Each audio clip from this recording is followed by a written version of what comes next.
The border settlements had learned to sleep lightly. Night brought things that respected neither treaty nor territory, and the living had adapted their habits accordingly. Watchfires burned in clusters of 3, never 1, never 2. Doors faced east. Children were taught to count undead by silhouette before they learned to count coin. But on this particular night, the quality of darkness had changed. The fog came first, which was ordinary enough. What troubled the border guard captain was how it stood. Mist was supposed to drift to curl to move with wind or the breath of the land. This fog remained motionless between the watchfires, vertical as a curtain, and when the captain threw a stone through it, the stone emerged on the other side at the wrong speed. He did not report this. Reports went to officials who asked questions, and questions led to inspections, and inspections inevitably concluded that someone had been negligent. Better to double the watch and say nothing. The figure appeared 3 hours before dawn, not emerged, not materialized. Simply stood where no one had been standing a moment before, as though the border and the figure had come to a quiet agreement about jurisdiction. He wore traveler's clothes that suggested wealth without displaying it, the kind of attire that marked a merchant who understood that conspicuous prosperity attracted the wrong attention. His face was forgettable in the particular way that made it difficult to describe afterward. Not scarred, not beautiful, not marked by any distinguishing feature except an impression of patient intelligence. The captain approached with 4 guards, hands on weapons but not drawn. "State your business." Observation. The stranger's voice carried no accent that placed him to any kingdom the captain knew. "I am learning how your world functions." Funny way to learn. Most people use roads. Roads tell you where people want to go. Borders tell you what they fear. The captain's hand tightened on his sword hilt. Philosophers were more dangerous than they looked, especially the ones who showed up in fog that didn't move correctly. "We've got rules about entry after dark. You'll need to wait for the trade inspector at dawn, present your papers, pay the..." "I have no papers." The stranger said this without apology or concern, as though commenting on weather. "I have no citizenship in any nation of this world. I am not in the legal sense you understand anyone at all." 3 of the guards drew their weapons. The 4th, a veteran who'd survived 2 undead incursions, kept his sheathed but shifted his weight to the balls of his feet. The stranger made no move to defend himself. "I mean no harm to your settlement. I am here to solve a problem you didn't know you had." "And what problem would that be?" "The people you protect are afraid. Fear is expensive. It makes soldiers desert, administrators miscalculate, and farmers abandon fertile land because something walked through it once 3 years ago at midnight." The stranger's gaze moved past the captain to the settlement beyond, where cook fires were being lit for the morning meal. "I can reduce that cost." The captain had been trained to recognize certain patterns. Merchants who promised too much. Priests who offered salvation with conditions. Wanderers who appeared during disasters with solutions already prepared. "You're selling something. I am offering something. Whether you buy is your decision. Nothing's free." "I didn't say it was free. I said I was offering it." The stranger reached into his coat with movements slow enough that none of the guards struck him. What he withdrew was not a weapon. It was a small iron medallion, unremarkable in design, featuring a simple geometric pattern that seemed to shift slightly when viewed from different angles. "This is a gift for your commander. Tell him it will help his men hold formation when the dead come. Tell him there is no debt, no contract, no obligation. Tell him it works." The captain did not take the medallion. "And if I throw you in a cell for suspicious behavior, then you will have made a choice, and I will respect it." The stranger placed the medallion on the ground between them. "But your men will still be afraid tomorrow night and the night after, and you will still lose soldiers to panic when something screams in the dark." He turned and walked back toward the fog. The captain called after him. "What do you get out of this?" The stranger paused. I get to see if my theory is correct. What theory? That your world is hungry for structure. He stepped into the fog and did not emerge from the other side. The captain stared at the medallion for 17 seconds, which was precisely how long it took for curiosity to overcome caution. He picked it up. The metal was cold, but not with the unnatural chill of cursed objects. Just cold iron warmed slowly in his palm. By dawn, he had delivered it to the fortress commander with a full report. By noon, the commander had given it to the garrison's newest recruit squad with instructions to wear it during night patrol. By the following week, 3 things had become clear. First, the squad wearing the medallion held formation when they encountered a wandering group of lesser undead. They were still afraid. Fear was reasonable. But they did not break, did not flee, did not abandon their positions. They executed the drills they had been taught, killed what needed killing, and returned to report with hands that shook only slightly. Second, when the medallion was removed, the soldiers felt its absence like a missing meal. Not starvation, but awareness of hunger. A restlessness. A sense that something had been keeping them steady, and now they were adrift. Third, the squad began to speak differently. Small changes in language easily missed. They stopped saying, "I think we should," and started saying, "The correct action is." They stopped debating tactics and started implementing procedures. When the sergeant asked why, one soldier said, "It just makes sense to do things the right way." The fortress commander was not a stupid man. He had the garrison priest examine the medallion for curses, compulsions, demonic influence. The priest found nothing except a faint resonance of what he called organizational intent. When pressed to explain, the priest said it was like encountering a very organized mind's idea of what organization should feel like. "Is it dangerous?" the commander asked. The priest hesitated. "I don't know. It's not hostile. It's not draining their will. It's just encouraging them to prefer order." "And is that a problem?" "That depends on who defines order." The commander dismissed the priest and made his decision. He commissioned 5 more medallions from the local blacksmith, instructing him to copy the design as precisely as possible. The blacksmith did his best, but the copies lacked something. They were identical in appearance, yet soldiers who wore them reported no effect whatsoever. 3 nights later, the stranger returned. He did not approach the fortress. He simply appeared in the blacksmith's workshop after the smithy had closed, standing beside the failed medallions with an expression of mild interest. The blacksmith, who had stayed late to finish a spearhead, nearly broke his own ankle scrambling backward. "These are well made," the stranger said, examining one of the copies. "Your craftsmanship is excellent. Who the fuck are you? How did you get in here?" "I am someone who knows how to make tools that do what they promise." He set the medallion down. "You cannot replicate these by copying their appearance. The pattern is not in the metal." "Then where is it?" "In the intention." The stranger produced another medallion from his coat, this one identical to the first. "I can provide you with 50 of these. You will distribute them through normal commercial channels. No exclusivity, no territorial restrictions. Anyone who wants one can purchase one at the price you set." The blacksmith's fear was being rapidly overtaken by the instinct that had kept him alive through 2 regime changes and a famine.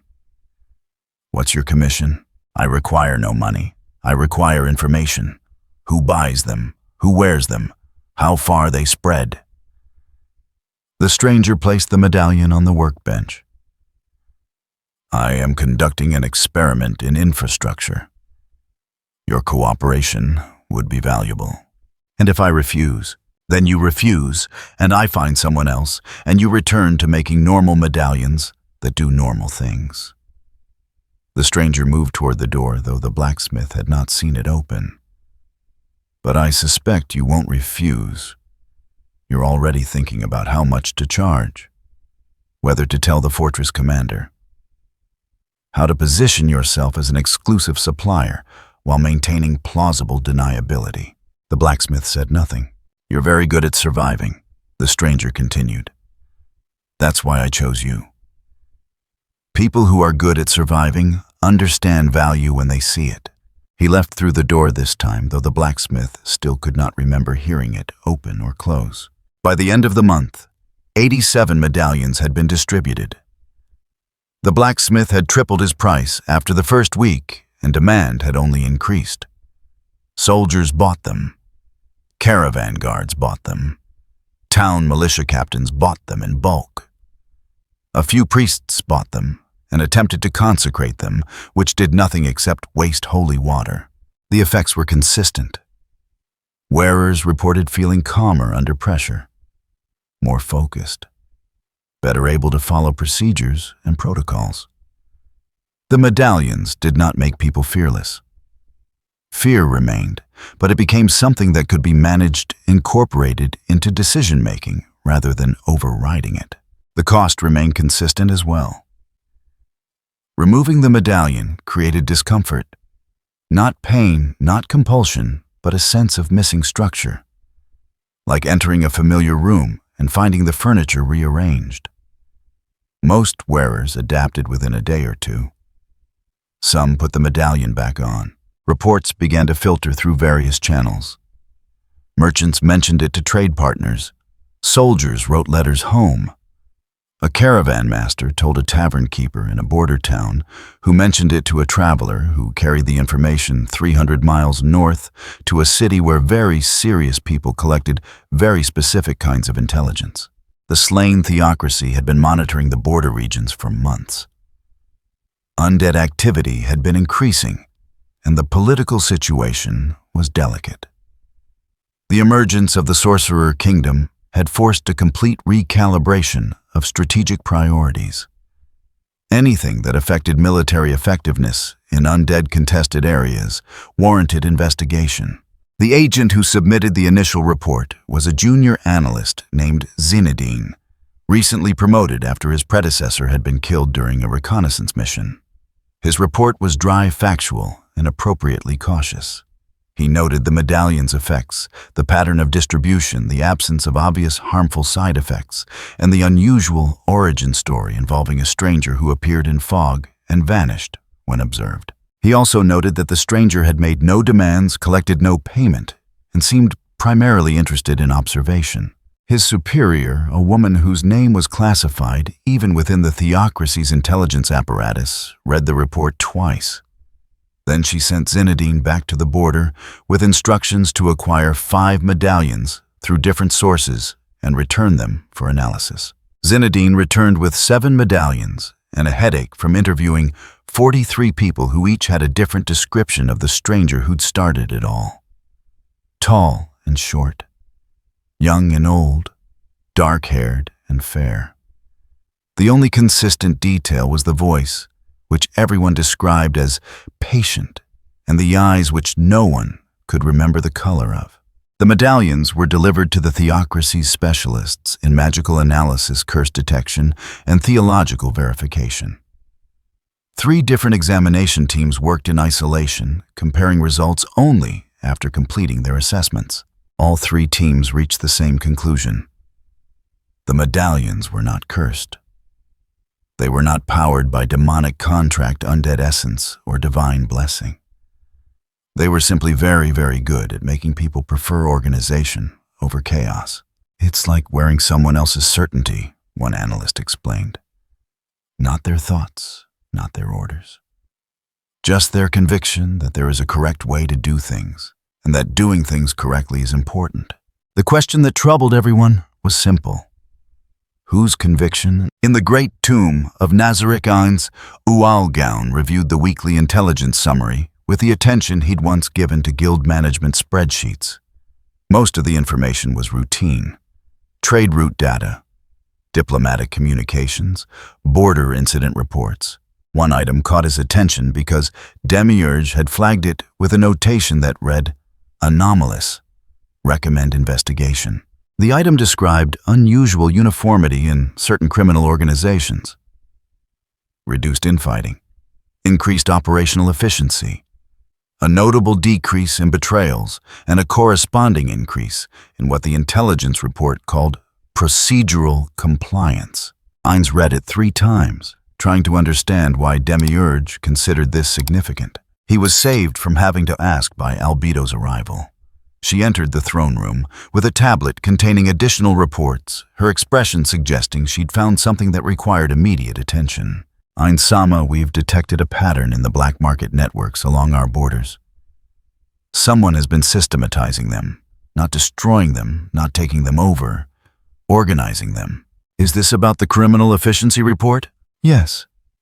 Demiurge believes it's connected to these. She produced a small object from her inventory, an iron medallion with a geometric pattern that seemed to shift in the throne room's dim light. Ainz examined it carefully. The craftsmanship was good, but not exceptional. The magical signature was subtle, almost imperceptible. He cast several detection spells, finding nothing overtly harmful. Where did this come from? They're being distributed throughout the border regions. Openly sold, no attempt at secrecy. They help people remain calm during undead encounters, very popular with soldiers and guards. And what's the problem? Albedo's smile was sharp. They make people prefer Order Ainz-sama. Not our order, just order in general. Someone is teaching the humans to value structure. Ainz sat very still, which was easier now that he was undead and didn't have to worry about fidgeting. In his previous life, he would have been sweating. This was the kind of problem that sounded simple, but spiraled into complexity very quickly. Demiurge thinks this is deliberate. Demiurge thinks someone is building infrastructure. Not an army, not a kingdom. Infrastructure. Albedo placed the medallion on the throne's armrest. Someone who understands that controlling how people think about organization is more valuable than controlling the people themselves. Ainz picked up the medallion again, turning it over in his skeletal fingers. The pattern seemed to shift, not visually, but conceptually, as though it meant something slightly different each time he looked at it. Find out who's making these, he said. Don't destroy them yet. I want to know what we're dealing with before we act. Of course, Ainz-sama. Your wisdom is as always beyond measure. After Albedo left, Ainz sat alone in the throne room for nearly an hour, staring at the medallion and wishing desperately that he understood what was happening. Someone was out there doing something that looked helpful, but felt wrong. Someone who understood systems. Someone who worked through distribution networks and commercial channels rather than armies and conquest. Someone who was playing a completely different game than everyone else, and Ainz had absolutely no idea what the rules were. In a workshop 300 miles south, the stranger, who was not a stranger, examined a map of the new world with the concentration of an architect reviewing blueprints. Small marks indicated where medallions had been distributed. Lines connected them, showing the flow of commerce, communication, and influence. The pattern was growing, slowly, carefully, without forcing anything. People were choosing to wear the medallions because they worked. They were choosing to buy more because they wanted that feeling of certainty again. They were choosing to recommend them to others because shared structure felt safer than isolated chaos. No one was being controlled. No one was being compelled. They were simply being given a very attractive option, and human nature was doing the rest. Sauron set down his quill and studied the map with satisfaction. The new world was different from Middle-earth in 1,000 ways, but people remained fundamentally the same. They wanted safety. They wanted order. They wanted someone to tell them that there was a correct way to do things, and that they were doing it correctly. He would give them exactly that, and by the time they realized what they had accepted, it would be far too late to refuse it. The first phase was complete. The seeds were planted.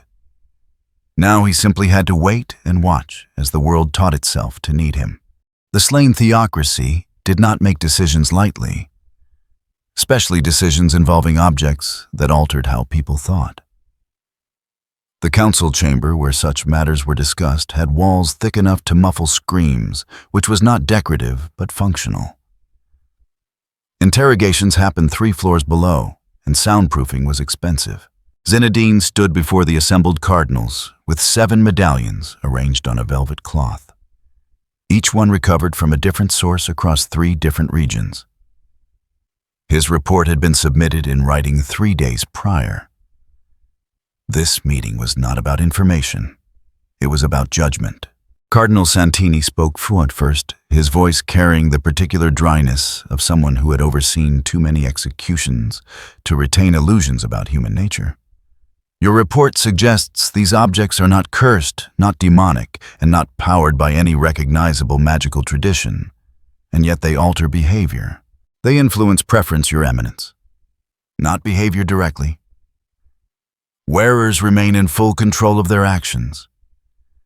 They simply find organization more appealing than chaos. That, Santini said, is called mind control with better marketing. Another cardinal, a woman named De Luca, who managed the theocracy's intelligence networks, leaned forward. The effect fades when the object is removed. Correct. Within 20 to 40 hours, yes. Wearers report discomfort during that period, but no lasting damage. Discomfort. Quantify that. Zinedine had prepared for this question. Comparable to missing a meal. Noticeable, unpleasant, but not debilitating. Some wearers choose to put the medallion back on. Most adapt and move on. Some choose to put it back on, De Luca repeated. That's dependency. Yes, Your Eminence. The third cardinal present, a younger man named Vertes, who specialized in counter-undead theology, picked up one of the medallions and examined it with the focused intensity of someone looking for proof of his own suspicions. We're dancing around the obvious question. Who benefits? We don't know, Zinedine admitted. The individual who introduced them takes no payment demands, no loyalty, and has not been reliably identified. Every witness describes him differently. So, we have an unknown entity distributing mind-altering objects for no apparent profit. And you're recommending we use them. Vertes's tone made it clear what he thought of that recommendation. I'm recommending we test them under controlled conditions before deciding whether to ban them, burn them, or buy them in bulk. Zinedine kept his voice level. Junior analysts who showed emotion in front of cardinals tended to remain junior analysts. The medallions are already in circulation. Banning them now would simply drive the trade underground and make monitoring impossible. Santini made a sound that might have been agreement or indigestion. De Luca, what do your networks say about the distribution pattern? It's commercial, not ideological. No targeted recruitment, no preference for military over civilian buyers. Anyone with coin can purchase one. The price has tripled in the past month, but demand hasn't decreased. De Luca set down the tablet she'd been consulting. That suggests the effect is genuinely valued, not artificially inflated. Or that the dependency is stronger than our analysis suggests. Possibly. But our test subjects showed no signs of compulsion. They could remove the medallions at will. They just didn't want to. Vertes placed his medallion back on the cloth with more force than necessary. We're discussing whether to adopt objects that make our people value organization. We are already an institution built on discipline. This is redundant at best, subversive at worst. We're an institution built on divine order, Santini corrected. These objects promote generic structure. There's a difference. Can you genuinely tell me that wearing one of these wouldn't influence how our soldiers interpret commands? How our administrators implement policy? These things make people prefer structure. What happens when the structure they prefer isn't ours? The chamber fell silent. It was a good question, the kind that didn't have comfortable answers. De Luca broke the silence. We test them on disposable assets first. Penal battalions, border auxiliaries units. We can afford to lose if this goes wrong. We monitor for deviation from doctrine, for unusual ideological shifts, for any sign that the medallions are guiding people toward a specific agenda. And if we find that evidence, then we burn every medallion we can find and execute the distributors as enemy agents. Santini nodded slowly.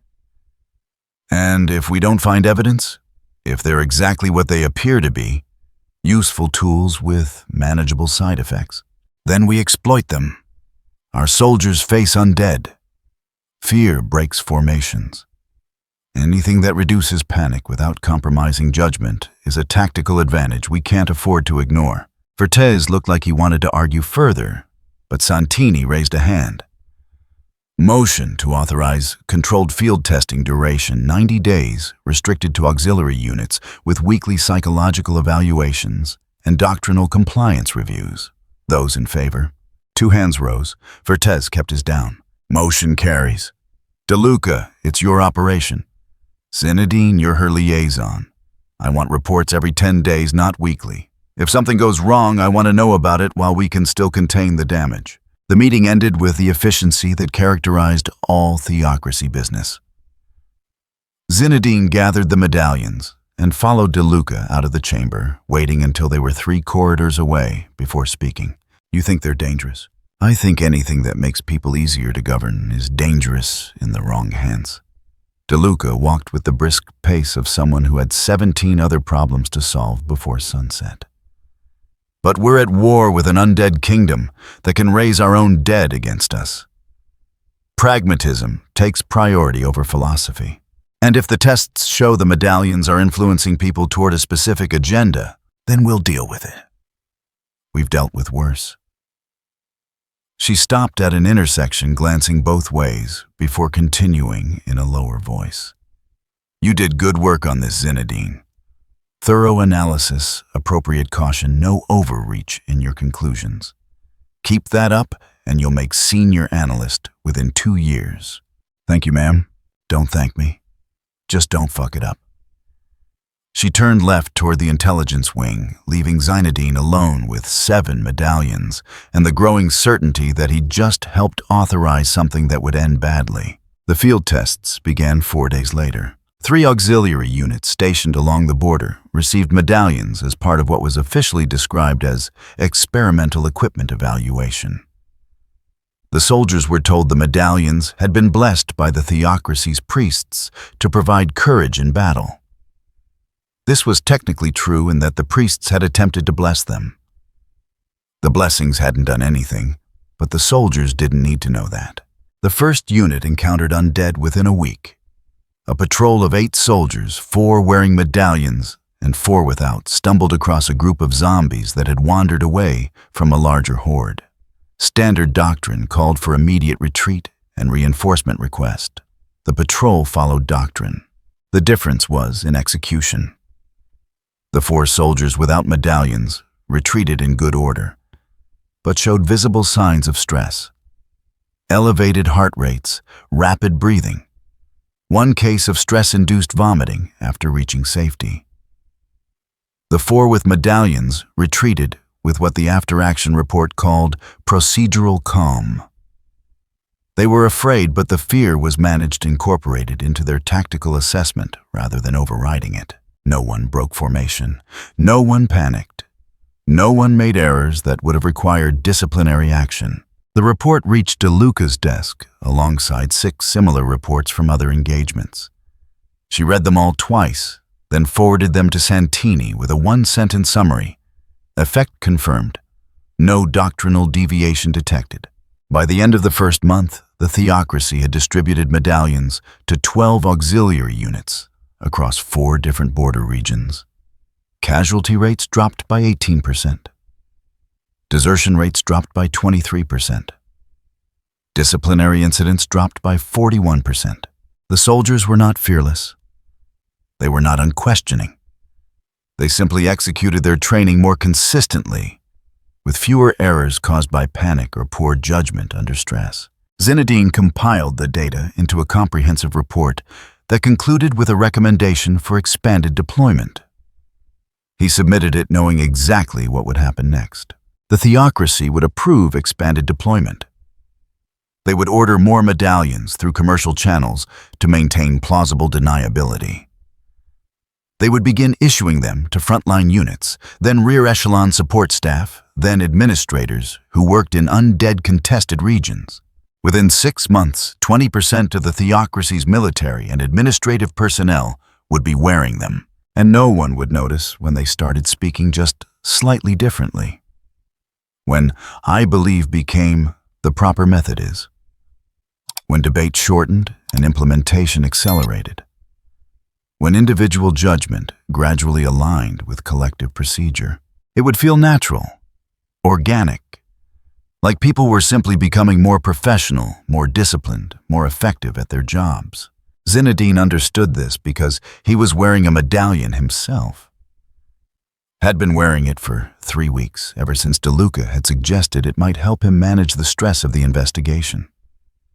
It did help.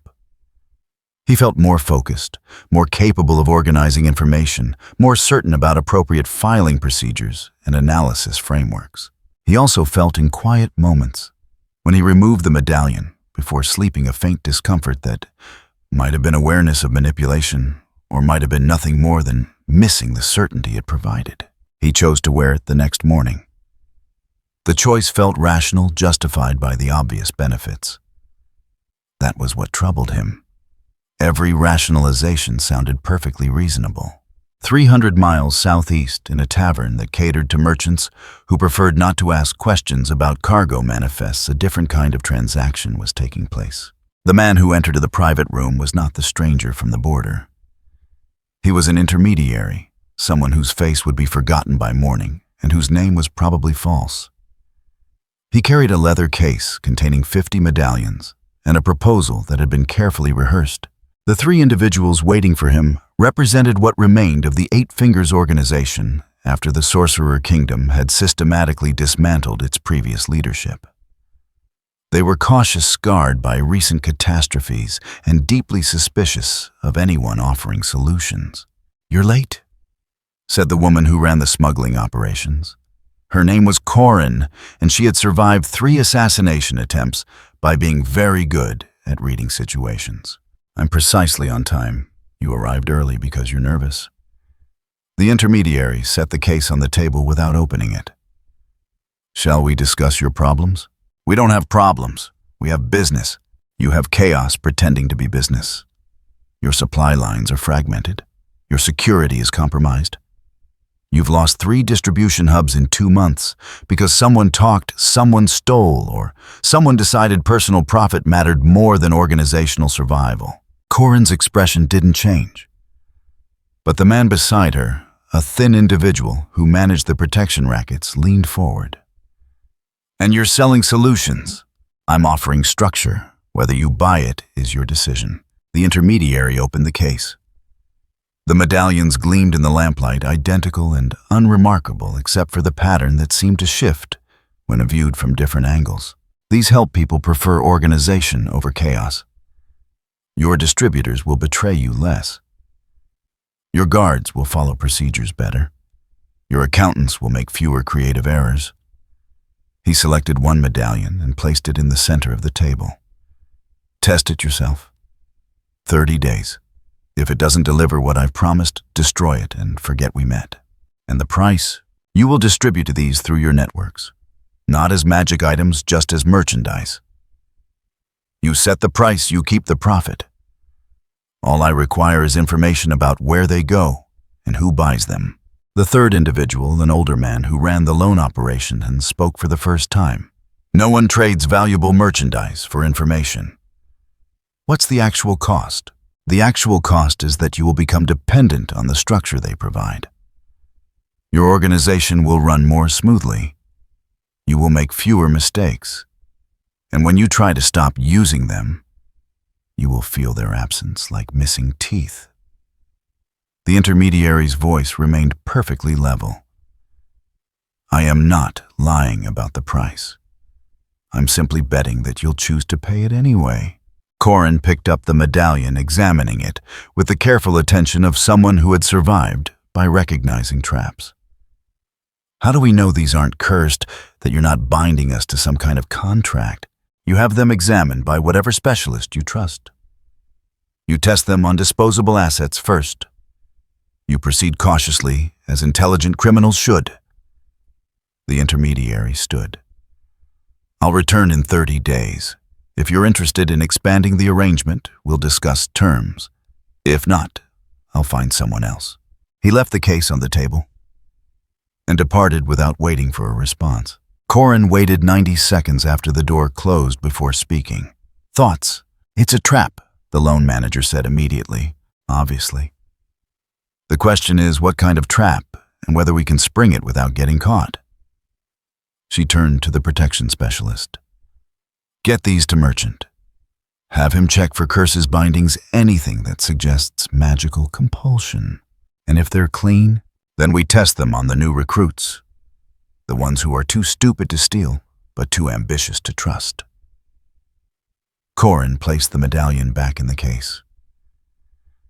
"If these do what he claims, we'll use them. If they don't, we'll melt them down and sell the iron."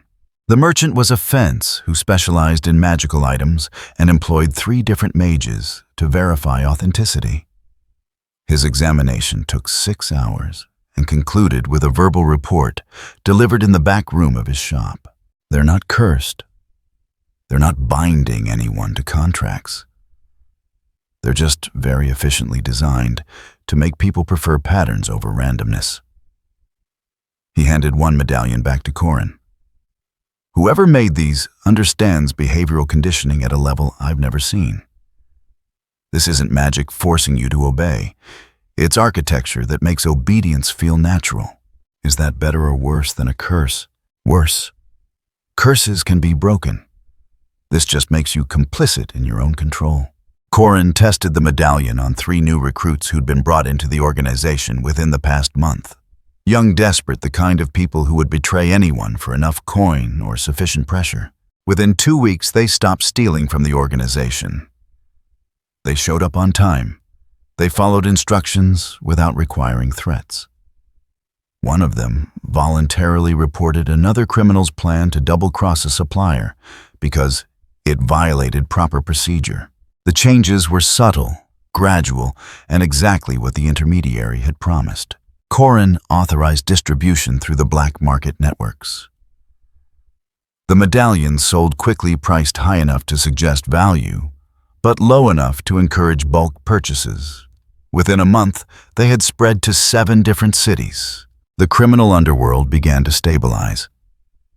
Not because crime stopped, but because crime became more professional. Fewer betrayals, fewer violent disputes over territory, fewer catastrophic errors that drew law enforcement attention. The organizations that adopted the medallions prospered. The ones that didn't found themselves losing talent to competitors who offered better working conditions, which translated to environments where people felt certain about expectations and consequences.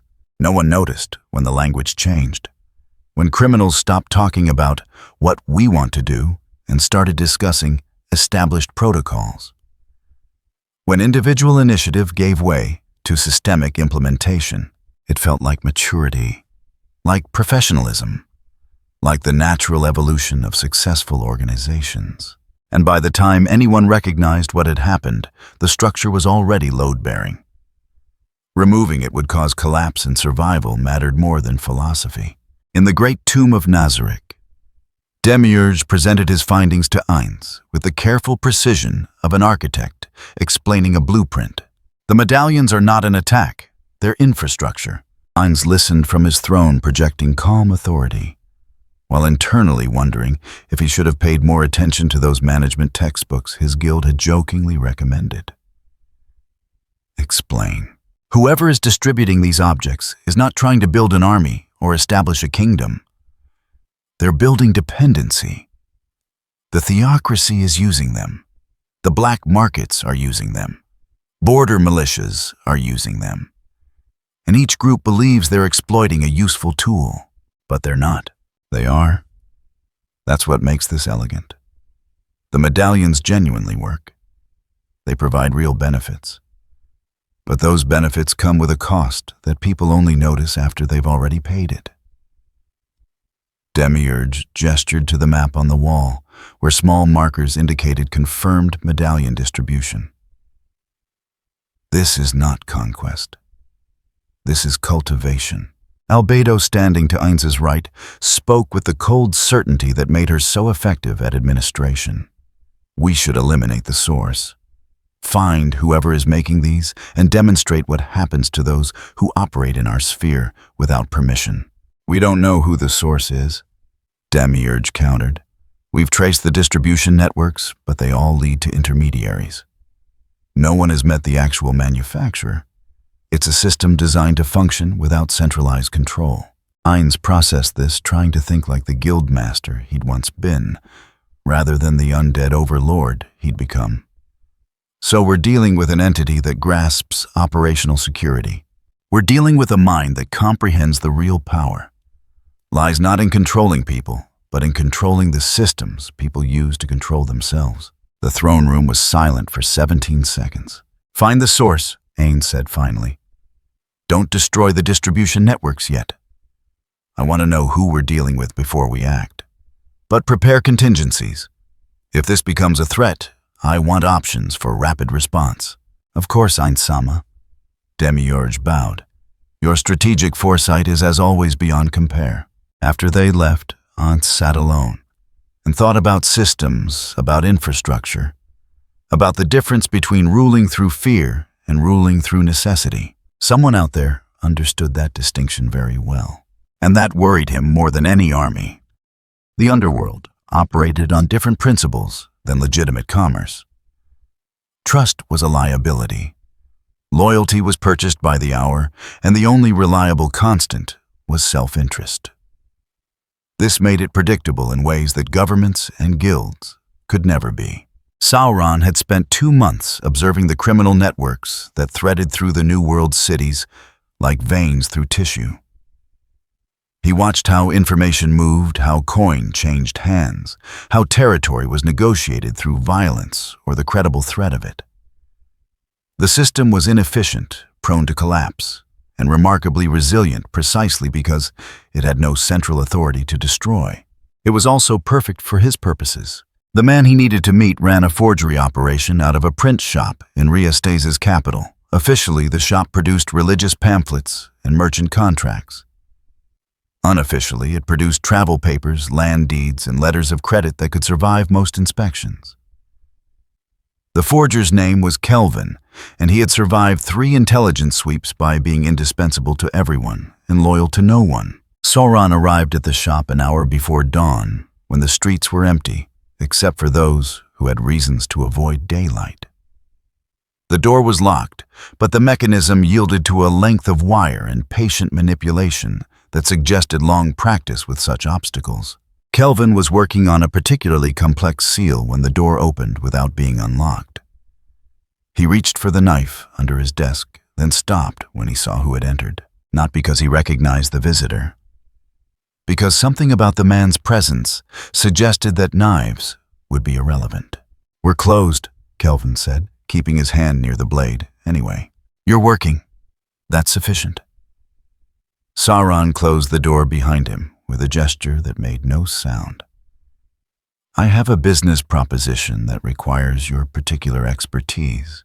I don't take new clients without references. I'm not asking to become a client. I'm offering to become an investor. Sauron approached the desk with movements that were neither threatening nor casual, simply efficient. Your operation is profitable but limited by infrastructure. You can produce 50 documents per week at current capacity. I can help you increase that to 200 without increasing your workforce or risk exposure. Kelvin set down his pen. And what do you want in exchange? Access to your distribution networks. Not control, not ownership. Simply the ability to move certain merchandise through channels you've already established. What kind of merchandise? Sauron produced a medallion from his coat. The same design, the same subtle pattern that seemed to shift when observed. These, you will integrate them into your existing trade. Your clients purchase forged documents. You offer these as supplementary merchandise useful for maintaining composure during inspections or border crossings. And they do what exactly? They help people remain calm under pressure. A useful quality for individuals whose legal status is questionable. Sauron placed the medallion on Kelvin's desk. Test it yourself. 30 days. If it doesn't perform as advertised, we part ways with no obligation. Kelvin examined the medallion with the careful attention of someone who had survived by recognizing cons. The metal was quality work, but nothing extraordinary. The pattern was unusual, but not obviously magical. What's the catch? The catch is that people who use them will begin to appreciate systematic approaches to problems. They will make fewer impulsive decisions. They will prefer methodology to improvisation. Sauron's voice carried no inflection, no persuasion, just information. This will make your operation more profitable and less prone to catastrophic mistakes. It will also make you dependent on the stability they provide. You're telling me the downside up front. Why? Because I'm not selling you a product. I'm selling you evolution. And evolution is irreversible once it begins. Sauron moved toward the door. I'll return in 30 days. If you're interested in expanding our arrangement, we'll discuss terms. If not, keep the sample and forget we met. He left before Kelvin could respond. Kelvin stared at the medallion for 7 minutes before picking it up. The metal was cool, unremarkable.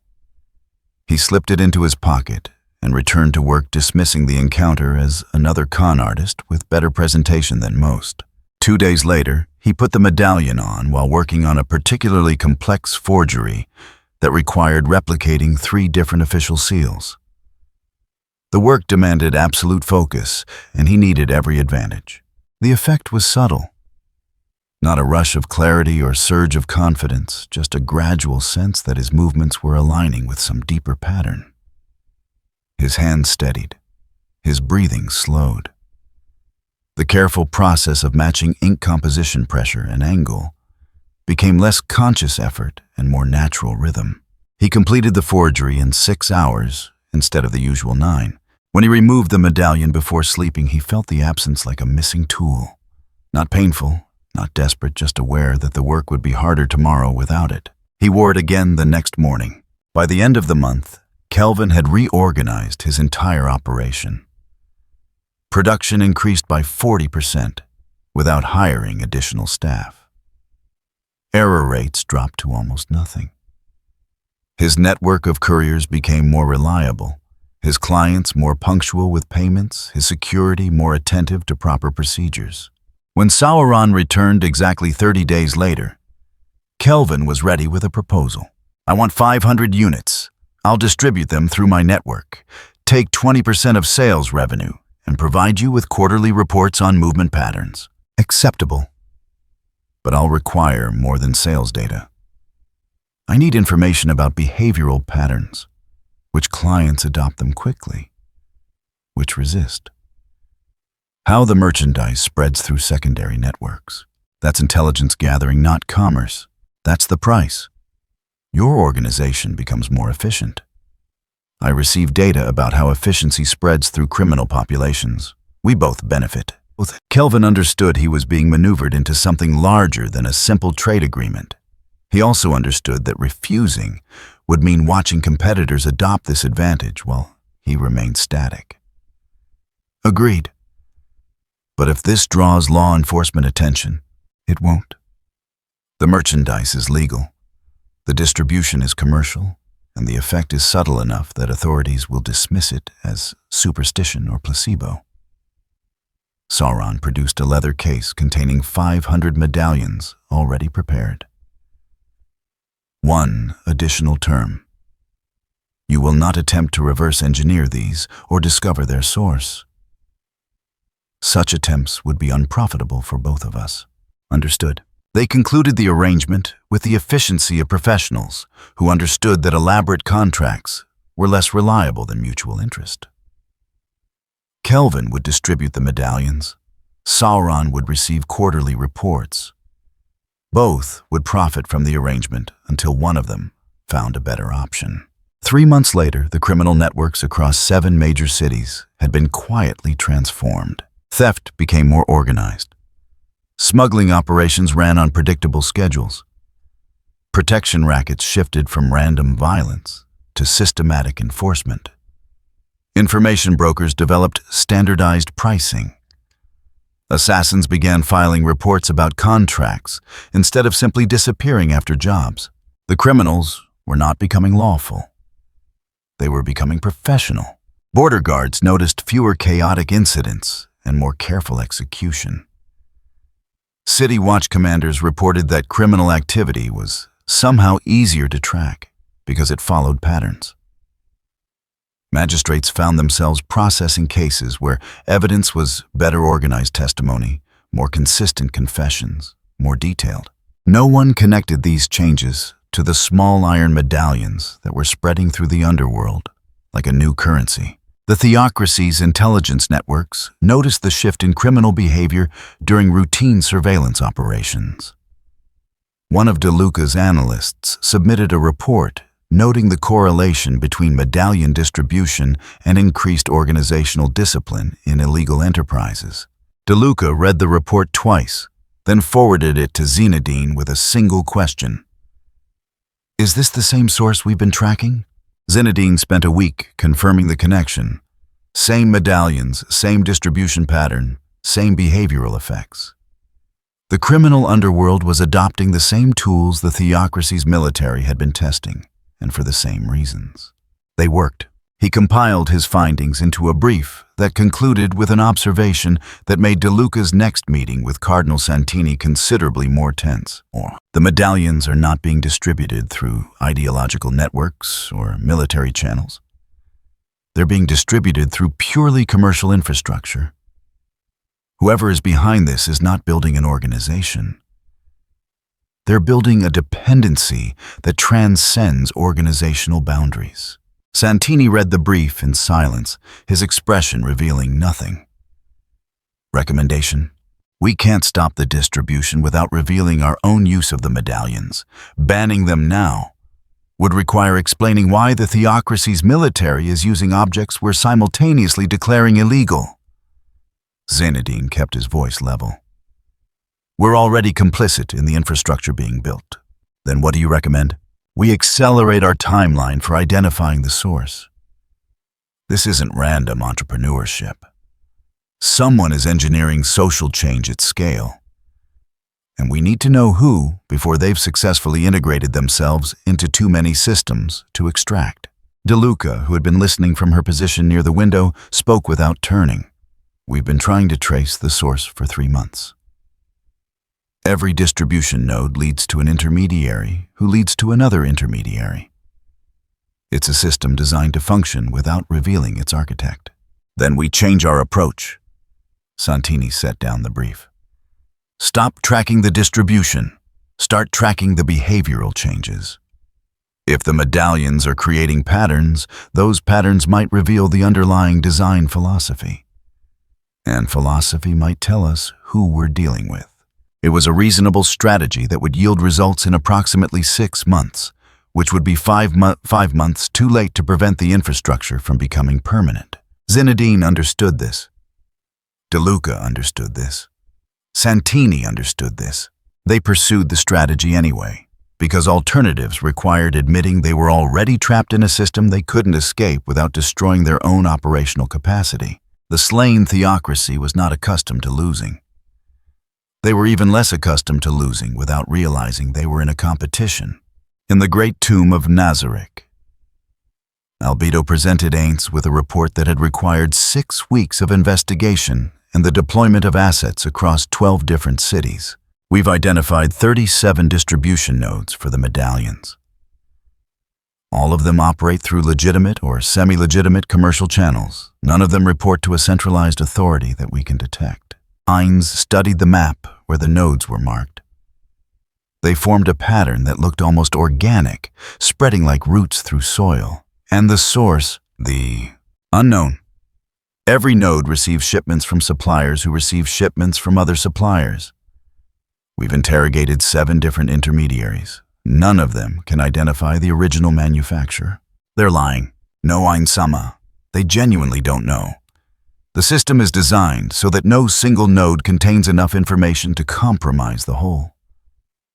Albedo's voice carried a note of professional appreciation. It's elegant architecture. We've also attempted long-range divination on the supply chains. the results were unusual. Explain. Static. Not the absence of information, but interference. Like trying to scry a location that exists in multiple places simultaneously or nowhere at all. The pattern resembles world item protection, but subtler, more distributed. Minds process this information with growing unease. If the source could resist Nazarik's divination capabilities, they were dealing with either exceptional magical expertise or something that didn't occupy space the way normal entities did. Demiurge entered the throne room carrying a small wooden box. I've completed the behavioral analysis Ein-Sama requested. The results are disturbing. Explain. The medallions don't create uniform behavior. They create systematic behavior. Wearers don't all do the same things. They all do things the same way. Demiurge opened the box, revealing 3 medallions laid out with careful precision. A soldier becomes more disciplined. A criminal becomes more methodical. A merchant becomes more organized. Each one improves at their existing role by adopting better operational frameworks. So they're making everyone more efficient at what they already do. Yes. Which means this isn't about controlling what people do. It's about controlling how they think about doing it. Demiurge selected one medallion, turning it over in his hand. We're not facing an invasion. We're facing a philosophical infection that makes its own adoption seem beneficial. Heinz felt the familiar weight of responsibility settling across his shoulders. In his previous life, this would have been the kind of problem that required emergency guild meetings and heated debates about proper response protocols. Now he was expected to make these decisions alone. Can we remove them from circulation? We could destroy distribution nodes, but new ones would appear. We could ban possession, but enforcement would be impossible without admitting why we consider them threatening. We could attempt to reverse engineer the manufacturing process, but we don't understand the principles that make them function. Demiurge placed the medallion back in the box. Every direct action we take would reveal our concern, which would make the medallions more valuable to our enemies. So we do nothing. We do something better than nothing. We identify the architect. Demiurge closed the box. This level of systematic thinking requires intention. Someone designed this distribution model, crafted these behavioral effects, and predicted how populations would respond. Find that mind, and we find our opposition. Albedo stepped forward. Permission to deploy the intelligence division at full capacity. I want surveillance on every distribution node, analysis of every transaction, profiles of every intermediary. Someone somewhere knows more than they're revealing. Ainz nodded. Authorized, but maintain subtlety. I don't want whoever is behind this to know we're looking. After they departed, Ainz remained alone in the throne room, holding one of the medallions and wishing desperately that he had paid more attention during those corporate management seminars his company had made mandatory.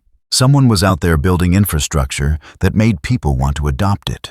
Someone who thought in systems rather than armies, in dependencies rather than territories, in methodology rather than conquest. Someone who was playing a game Ainz was only beginning to understand existed. He set the medallion down and made a decision. If he couldn't identify the architect yet, he could at least prepare for what came next. Whatever this was, it was escalating. And when it reached critical mass, Nazarik would need to respond with something more decisive than investigation. He began drafting contingency plans for scenarios he hoped would never be necessary. In a rented room above a textile warehouse, Sauron reviewed reports from 47 different distribution nodes. The information was fragmentary by design. Each node reported only their local activity. No single report contained enough data to reveal the larger pattern. But Sauron saw the pattern because he had designed it. Adoption rates were exceeding projections. The theocracy was using medallions. Criminal networks were using medallions. Border militias, merchant guilds, administrative offices.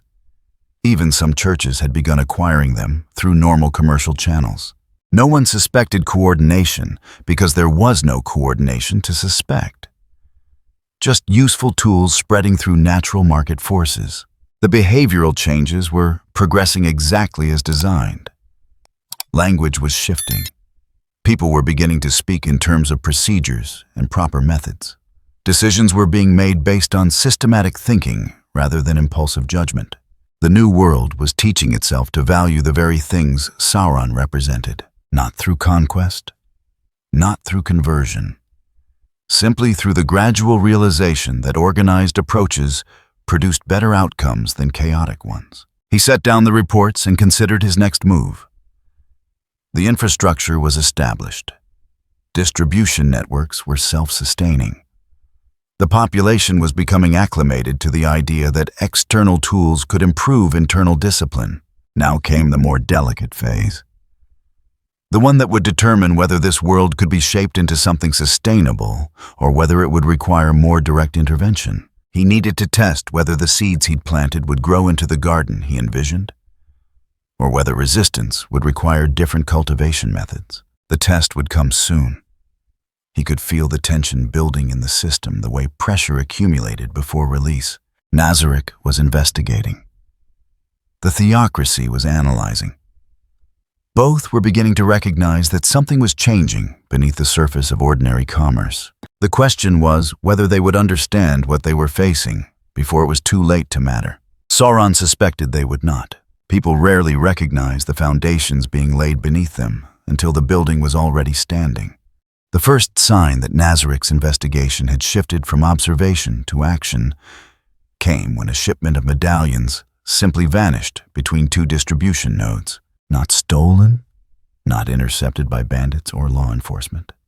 Simply gone as though the wagon carrying them had ceased to exist somewhere between the southern gate of Erantal and the northern checkpoint 70 miles away. The guards at both ends confirmed departure and expected arrival, but the cargo never appeared. Witnesses remembered the wagon leaving, but couldn't quite recall seeing it pass. Divination attempts returned only silence where the shipment should have been. Kelvin received the report 3 days later through his usual channels. He filed it under losses and moved on. Shipments disappeared sometimes. Bandits, whether incompetent drivers. The criminal underworld operated with an acceptable margin of failure. He didn't like how clean it was. No witnesses, no debris, no secondary market rumors of stolen goods. But dislike wasn't evidence, and evidence that pointed toward powerful entities got people killed. Better to absorb the loss and stay beneath notice. The second shipment vanished exactly the same way. Same route, different driver, identical result. The third vanishing occurred on a completely different route, handled by a different distributor using different security protocols. By the time Kelvin realized he was looking at a pattern rather than coincidence, 5 shipments had disappeared without leaving evidence of theft, violence, or natural disaster. They simply stopped existing at precise points along their routes. He sent an encrypted message to the contact address Sauron had provided. The response came 12 hours later, unsigned and brief. Continue operations. This is expected resistance. Do not investigate the disappearances. Kelvin had survived in the underworld by knowing when to ask questions and when to accept information at face value. This was clearly the latter. Someone was targeting the distribution network with capabilities that exceeded normal criminal activity or law enforcement. He doubled his operational security and continued distributing medallions through alternate routes. In the Great Tomb of Nazarick, Demiurge reviewed the intelligence gathered from 5 intercepted shipments with the satisfaction of a strategist watching a carefully laid trap begin to close. The medallions themselves tell us nothing new, he reported to Ains, gesturing to the hundreds of identical iron pieces arranged in careful rows on the analysis table. But the distribution patterns are revealing. Each shipment was destined for different cities, different client types, different market segments. There's no geographic concentration, no demographic focus. Whoever designed this wants saturation, not penetration. Meaning they're not trying to control specific populations.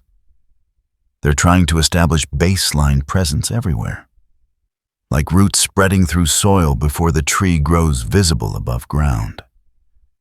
Demiurge selected one medallion, examining it under the chamber's cold light. We've also identified secondary distribution channels we weren't previously tracking. The medallions don't just flow from source to end user, they circulate. People trade them, gift them, resell them. The network is becoming self-sustaining. Ein studied the map where interception points were marked. Each one represented a node in a system that was larger than he'd initially estimated. Have we identified any pattern that might lead us back to the source? No, and that absence itself is informative. Demiurge set the medallion down with deliberate precision. The supply chain is designed with such careful compartmentalization that even analyzing bulk shipping patterns reveals nothing about origin points. It's not simply distributed. It's architecturally opaque. However, we have sufficient data to proceed to the next phase. Albedo entered the chamber, carrying a report that bore the seal of Nazarik's intelligence division. We've had more success with behavioral analysis. The populations adopting medallions are showing measurable linguistic shifts. Military units use more procedural language. Criminal organizations file more reports. Merchant guilds develop standardized protocols. Each group is becoming more systematized within their existing cultural framework. They're not being converted to a new ideology, Demiurge added. They're being optimized for efficiency within whatever ideology they already hold. A theocracy soldier becomes a better theocracy soldier. An Eight Fingers operative becomes a better criminal. The medallions don't impose values. They impose methodology. Heinz processed this while wishing he'd asked more questions back when he still had colleagues to argue with. Problems like this used to require consensus. Now they required decisions he wasn't certain he was qualified to make. That makes them harder to resist. Precisely, Ein-sama. Resistance requires rejecting something that demonstrably improves performance. It requires choosing to be less effective at achieving your own goals. Albedo's voice carried professional admiration for the trap's elegance.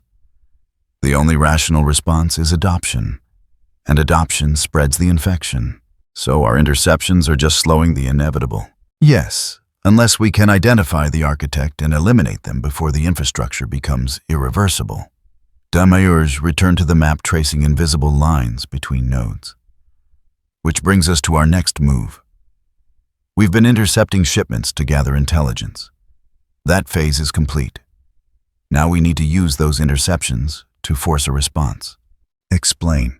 We've been careful to make the disappearances clean. No violence, no evidence, nothing to trace back to Nazarik. But that very cleanliness sends a message. It says someone with significant resources and capabilities is targeting this operation specifically. Demiurge's expression shifted to something that might have been anticipation. The architect will need to respond, either by reinforcing security, by shifting distribution methods, or by investigating who's behind the interceptions. Any response will create new data points, new patterns we can analyze. Ein saw where this was leading. You want to force them to adapt, then study how they adapt. Yes, adaptation reveals priorities. If they prioritize security, we learn they value the network's survival over expansion speed. If they prioritize alternate routes, we learn they have backup infrastructure already prepared. If they investigate us directly, we learn they have intelligence capabilities we haven't yet detected. And if they do nothing, then we learn they consider the losses acceptable, which tells us the operation is even larger than our current estimates suggest. Demiurge produced a secondary map showing proposed interception points for the next phase. I recommend we escalate, not to destruction, but to pressure. We want the architect to feel threatened enough to act, but not so threatened they abandon the operation entirely. Albedo stepped forward. There's a risk. If we push too hard, we might trigger a direct confrontation before we're ready.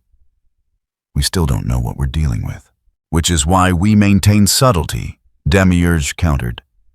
We don't announce ourselves. We simply create problems that require solutions. And we watch very carefully to see what solutions are implemented. Ainz made the decision that guild leadership had taught him to make when facing incomplete information. Proceed. But maintain deniability. I don't want this traced back to Nazarick until we're ready to make it official. After they departed, Ainz sat alone with one of the intercepted medallions, turning it over in his skeletal fingers. Somewhere out there was someone who thought like Demiurge but acted like a merchant. Someone who understood that real power came not from controlling people, but from making people want to be controlled. He found that more disturbing than any military threat Nazarick had faced. The slain theocracy's weekly intelligence briefing had become notably tense over the past month. What had begun as routine monitoring of an unusual commercial phenomenon had escalated into something that made even senior cardinals uncomfortable. DeLuca presented her findings with the clipped efficiency of someone delivering news they knew would be unwelcome. Distribution disruptions have increased 40% in the last 3 weeks. 5 major shipments completely disappeared.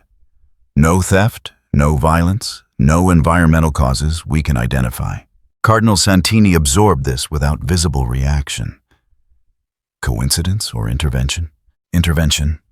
The pattern is too clean. Someone with significant resources is targeting the medallion distribution network specifically. DeLuca brought up a map showing disappearance locations. The interceptions are geographically scattered but temporally clustered. They started small testing whether anyone would notice. Now they're escalating. Additionally, the vanish points align with areas where our border patrols have reported brief divination interference, the same signature we've associated with Nazarick operations. Sorcerer Kingdom. Probable. The level of operational precision, complete absence of evidence, and the divination anomalies all match their known capabilities. Vertez, who had been skeptical of the medallions from the beginning, leaned forward with poorly concealed satisfaction. Then we stop using them immediately. If Nazarick is targeting the distribution network, anyone associated with it becomes a target. Except we've already distributed them to 16% of our border forces, DeLuca countered.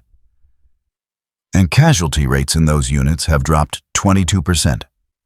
Removing the medallions now would require explaining why we're voluntarily reducing our military effectiveness. Because we're not suicidal enough to draw Nazarick's attention over some pieces of enchanted jewelry. Santini raised a hand, cutting off the argument. Zinedine, your assessment. Zinedine had been expecting this. He'd spent 3 days preparing an analysis that would satisfy multiple contradictory requirements. The interceptions are deliberate, but not aggressive. Nazarick isn't attacking distributors or end users. They're intercepting merchandise in transit. That suggests intelligence gathering, not military action. Yet, Vertez muttered. Yet, Zinedine conceded. But if Nazarick wanted to destroy the network, they could do so immediately. They're not. They're studying it, which means they're also uncertain about what they're dealing with. That's supposed to be reassuring. It means we have time. Nazarick is moving carefully because they don't understand the full scope of what they're facing either. Both sides are gathering intelligence. Zinedine pulled up a secondary analysis. More concerning is this. The medallions are now circulating in Sorcerer Kingdom territory. Not through our distribution through secondary markets. Citizens of Nazarick's own nation are purchasing and using them. The room fell silent. DeLuca spoke first. How many? At least 3,000 confirmed users in Erantil alone. Probably more we haven't tracked. The medallions are commercially available, legally obtained, and demonstrably useful. Nazarick could ban them, but the prohibition would be costly, economically, socially, and informationally. It would disrupt legitimate commerce, anger citizens who find them beneficial, and most critically, it would signal concern. Admission of threat invites exploitation. Santini made a sound that might have been grim amusement. So, even while Nazarick investigates the network, their own population is adopting it. Yes, whoever designed this distribution model understood that prohibition is nearly impossible once a product becomes embedded in normal commercial activity. Zinedine highlighted adoption rates across different demographics. The medallions are spreading through pure market dynamics now. Supply, demand, perceived value.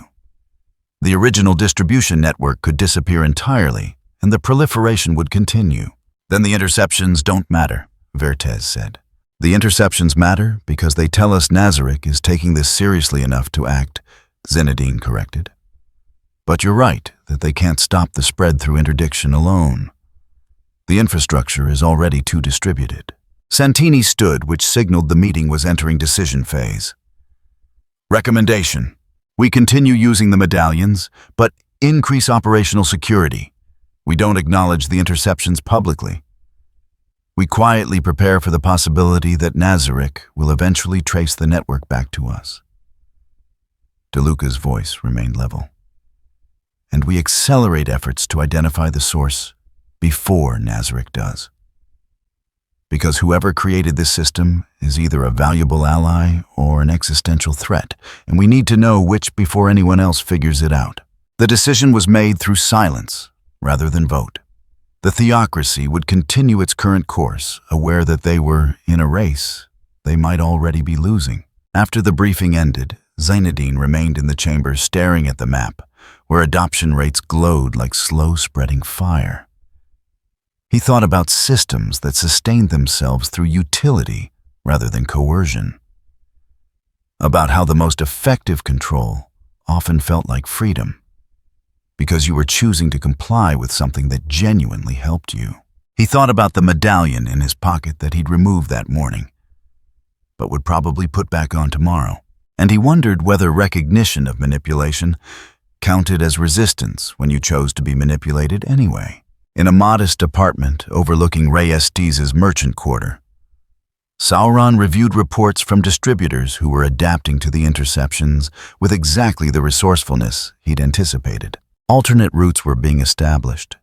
Smaller shipments split across multiple carriers reduced the impact of individual losses. Some distributors had begun manufacturing crude local copies that didn't work but satisfied surface demand, while real medallions moved through quieter channels. The network was under pressure, and it was responding by becoming more resilient, exactly as designed. The interceptions were frustrating but not devastating. Nazarick was demonstrating capabilities Sauron had expected them to possess. Precision reached the ability to act without detection. They were testing the network's limits, gathering intelligence, trying to force revealing responses, which meant they didn't understand what they were looking at yet. If they had, they would have realized that interdiction was irrelevant. The medallions were already in circulation. The behavioral changes were already propagating. The linguistic shifts were already reshaping how populations thought about organization and efficiency. The infrastructure wasn't dependent on continuous supply anymore. It was self-replicating through social transmission. A merchant who wore a medallion and found it helpful would recommend it to other merchants. Soldiers would share techniques with fellow soldiers. Administrators would adopt procedures they saw working in adjacent departments. The medallions were just the catalyst. The actual infection was the realization that systematic approaches produced better results than improvised ones. Sauron set down the reports and considered the next phase. Nazarick was investigating. The theocracy was analyzing. Both were beginning to recognize the scope of what was spreading through their world. Soon they would attempt more direct intervention. They would try to cut off the source to negotiate, to understand the intentions behind the network. That was when things would become delicate, because the next phase required something more than passive distribution. It required demonstration. A clear example of what the infrastructure could accomplish when properly coordinated. A proof of concept that would make resistance seem not just futile, but irrational. He needed to show them that the garden he was cultivating could bear fruit, and for that, he needed the right conditions, the right pressure point, the right moment when multiple factions would be forced to choose between their principles and their survival. Nazarick was giving him those conditions by creating tension in the system. The theocracy was amplifying them by continuing to use medallions while knowing they were under observation. The criminal networks were providing distributed resilience that made the infrastructure too diffuse to eliminate through simple violence. All the pieces were moving into position. Soon he would need to arrange a conversation.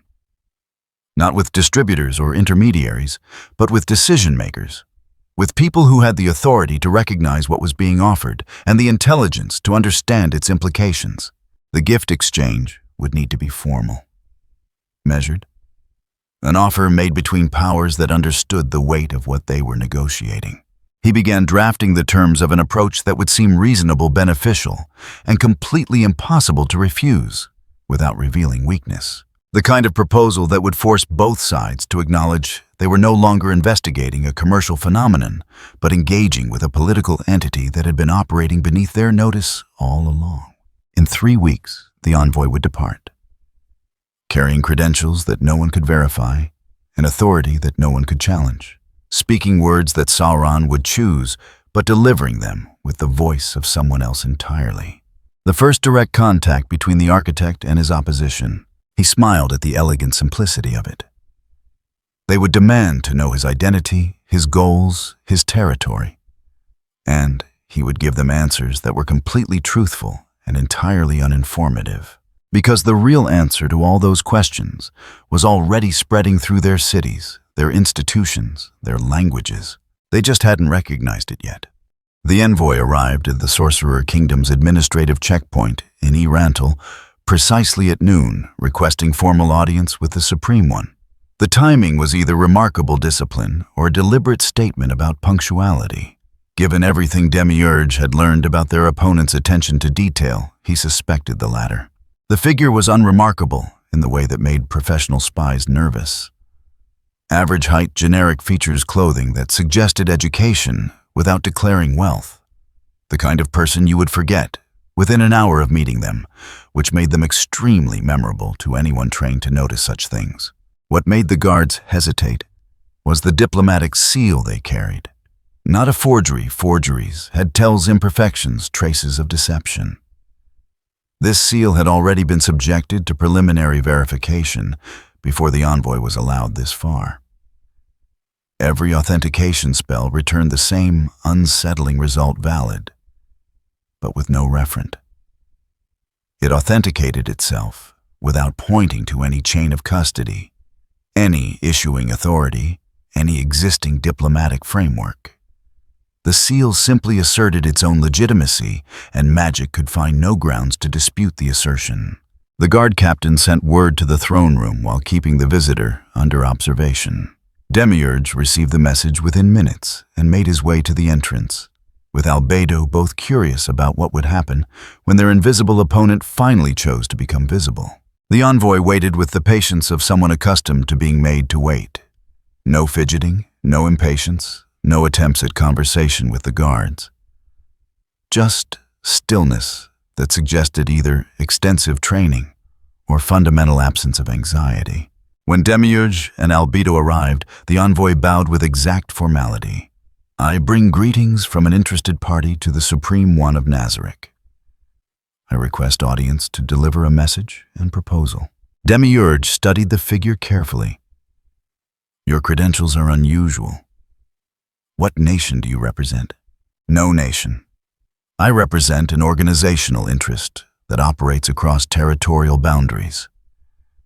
My principal prefers to remain unnamed for now, but extends recognition of Nazarick's sovereignty and power."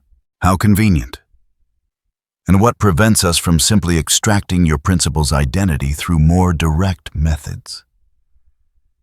Albedo's voice carried the clinical detachment of someone describing routine administrative procedure. "Nothing prevents such action," the envoy replied without hesitation. "I am disposable. My knowledge is limited by design. and my death would communicate information my principal would prefer you not receive. But you are, of course, welcome to make that choice. It was the honesty that made Demiurge pause. Most diplomatic envoys relied on pretense, on the fiction that their persons were sacrosanct. This one simply acknowledged vulnerability and offered the calculation plainly. Killing them would be easy, but uninformative. Listening might be more valuable. Ein Sama will determine whether your message merits his attention, Demiurge said. You will be escorted to a receiving chamber. Any hostile action will result in immediate termination. Understood. The receiving chamber was designed for exactly this purpose. Impressive enough to convey power, controlled enough to contain threats. The envoy was seated, offered refreshment, that they politely declined, and left to wait while Demiurge conferred with Ains. This is the architect making direct contact, Demiurge reported. Or at least making contact through a proxy designed to be expendable. The envoy as human shows no magical enhancement we can detect and carries credentials that are authentic despite being unverifiable. Ein sat on his throne projecting calm, while internally running through every worst-case scenario his old guild had ever encountered. What do they want? They claim to bring a proposal. Given the timing immediately after our interceptions escalated, this is likely an attempt at negotiation. They're acknowledging our actions and offering to address them through dialogue rather than escalation. Or it's a distraction while they move assets we're not tracking. Also possible, Demiurge conceded. But refusing to engage would be its own form of communication. We would signal either fear or disinterest, both of which could be exploited. Better to hear what's offered and gather more data about their approach. Albedo entered the throne room with a report from the intelligence division. We've confirmed the envoy entered Erantel 3 days ago through normal commercial channels. No magical concealment, no unusual precautions. They simply walked in, declared their intention to seek audience with Nazarick, and waited for us to notice. 17 different surveillance assets track them. The behavior pattern is designed to be observed. So this is theater, Ein said. This is communication, Demiurge corrected. They're demonstrating that they can approach us openly, that they understand we're watching, and that they're confident enough in their position to make themselves vulnerable. It's a power display disguised as diplomacy. Aints made his decision. Bring them in, but maintain full security protocols. If this goes wrong, I want containment options ready. The envoy was escorted into the throne room by 2 of Nazarick's floor guardians, a deliberate choice to emphasize exactly how expendable the visitor was compared to the forces surrounding them. They showed minimal visible reaction to the overwhelming display of power. Sweat appeared on their forehead, breathing remained controlled, but slightly elevated. Either exceptional training or something augmenting their mental discipline allowed them to function under pressure that would have broken most humans. They approached the throne and bowed. Ainz had deliberately restrained his passive fear aura. Crushing the envoy with sheer presence would satisfy nothing. Better to let them speak and evaluate what they revealed. Supreme One, I am honored by your willingness to receive me. Ainz let silence fill the chamber for several seconds before responding. Deliver your message. My principal acknowledges Nazarick's recent actions regarding certain commercial goods circulating through the New World. My principal recognizes these actions as expressions of legitimate concern and power. In response, my principal wishes to offer clarification, assurance, and possibility of mutual benefit. Your principal has a name. My principal has many names, none of which would be useful to you at this time. What matters is not identity, but intention and capability. The envoy's voice remained level, neither defensive nor aggressive. My principal has been operating in this world for several months, establishing infrastructure that you have correctly identified as systematic and distributed. This infrastructure was not designed to threaten Nazarick. It was designed to provide stability in regions where stability was lacking. Demiurge noted the phrasing. This felt like an entity that understood systems and governance, not raw spellcraft or divine authority. The approach was managerial, not mystical. That narrowed possibilities considerably. Stability, Albedo repeated with evident skepticism, through objects that alter behavior, through objects that help people organize themselves more effectively. The medallions do not impose will. They encourage systematic thinking. This makes populations more productive, more predictable, and more capable of sustaining governance. The envoy paused. Order is cheaper than war. I'm selling you lower operating costs. Demiurge saw where this was leading. You're offering to engineer buffer governance, managed stability zones. I'm offering to build functional states. Whether they become aligned with Nazaric's interests depends on whether Nazaric chooses to engage with them. My principle is neutral regarding political alignment. The goal is systematic efficiency, not territorial conquest. And what does your principal want in exchange for this generous service? Ainz's voice carried the weight of someone who knew there was always a price. 3 things. First, cessation of interdiction actions against distribution networks. The medallions serve Nazaric's interests whether you acknowledge it or not. Organized populations are easier to govern than chaotic ones. Second, recognition that my principal's operations are legitimate commercial and social infrastructure, not hostile action. Third, consideration of collaboration rather than conflict. Collaboration toward what end? The creation of a stable, organized world where power can be exercised efficiently rather than constantly defended against chaos. The envoy met Ainz's gaze directly, showing either remarkable courage or complete absence of self-preservation instinct. My principal believes that Nazaric shares this goal. You have demonstrated power. My principal offers the infrastructure to make that power sustainable. The throne room fell silent. It was a bold offer delivered with complete sincerity. It was also, Ainz realized, exactly the kind of proposal that would split opinions in any normal organization. Accept, and they were legitimizing an operation they didn't control. Refuse, and they were admitting they couldn't stop it anyway. Your principal assumes much about our goals, Ainz said finally. My principal observes your actions and draws logical conclusions. You have built a nation. You enforce order. You prefer systematic approaches to problems. These are not assumptions. These are facts. The envoy's tone remained respectful but firm. The question is whether you prefer to accomplish these goals in cooperation with an entity that shares your methodology or in opposition to one you cannot easily eliminate. Demiurge stepped forward. And if we refuse this proposal, then my principal continues operations as before. The distribution networks will adapt to interdiction as they have already begun to do. The medallions will continue spreading through commercial channels. The infrastructure will grow, whether Nazaric acknowledges it or not. The envoy paused. The only difference is whether that infrastructure operates with your interests in mind or simply operates. It was a threat delivered without hostility. A statement of capability wrapped in diplomatic language. And it was, Ainz had to admit, impressively executed. We will consider your proposal, Ainz said. You will remain as our guest while we deliberate, comfortable but confined. Of course, Supreme One, I expected nothing else. The envoy was escorted to guest quarters that were simultaneously luxurious and impossible to escape from. Albedo assigned surveillance. Demiurge ordered analysis of every word spoken, and Ainz dismissed the court to discuss in private. Thoughts? Ainz asked once they were alone.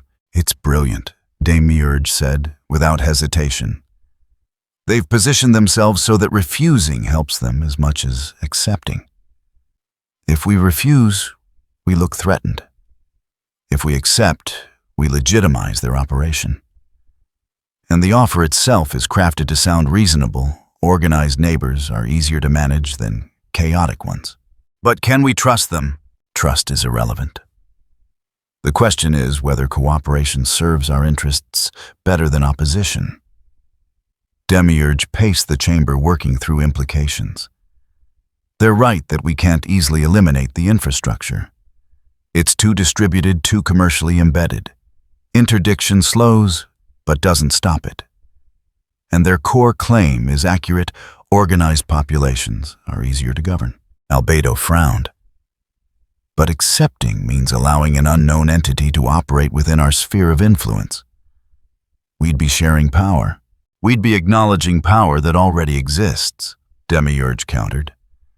The infrastructure is spreading with or without our permission.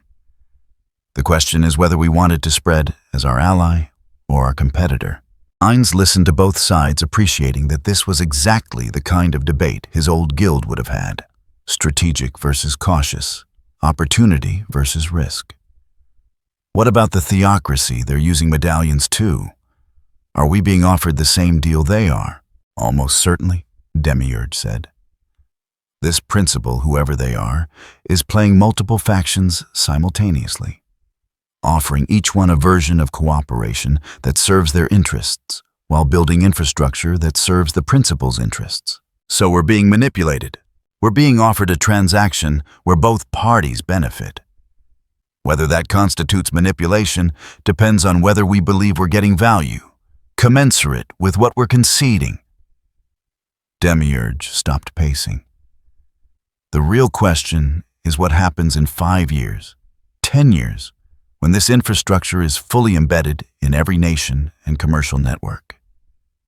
At that point, whoever controls it controls the baseline functioning of society. We're being offered partnership now, before that control becomes absolute. Ainz saw it clearly. Accept now, and they were junior partners in someone else's system.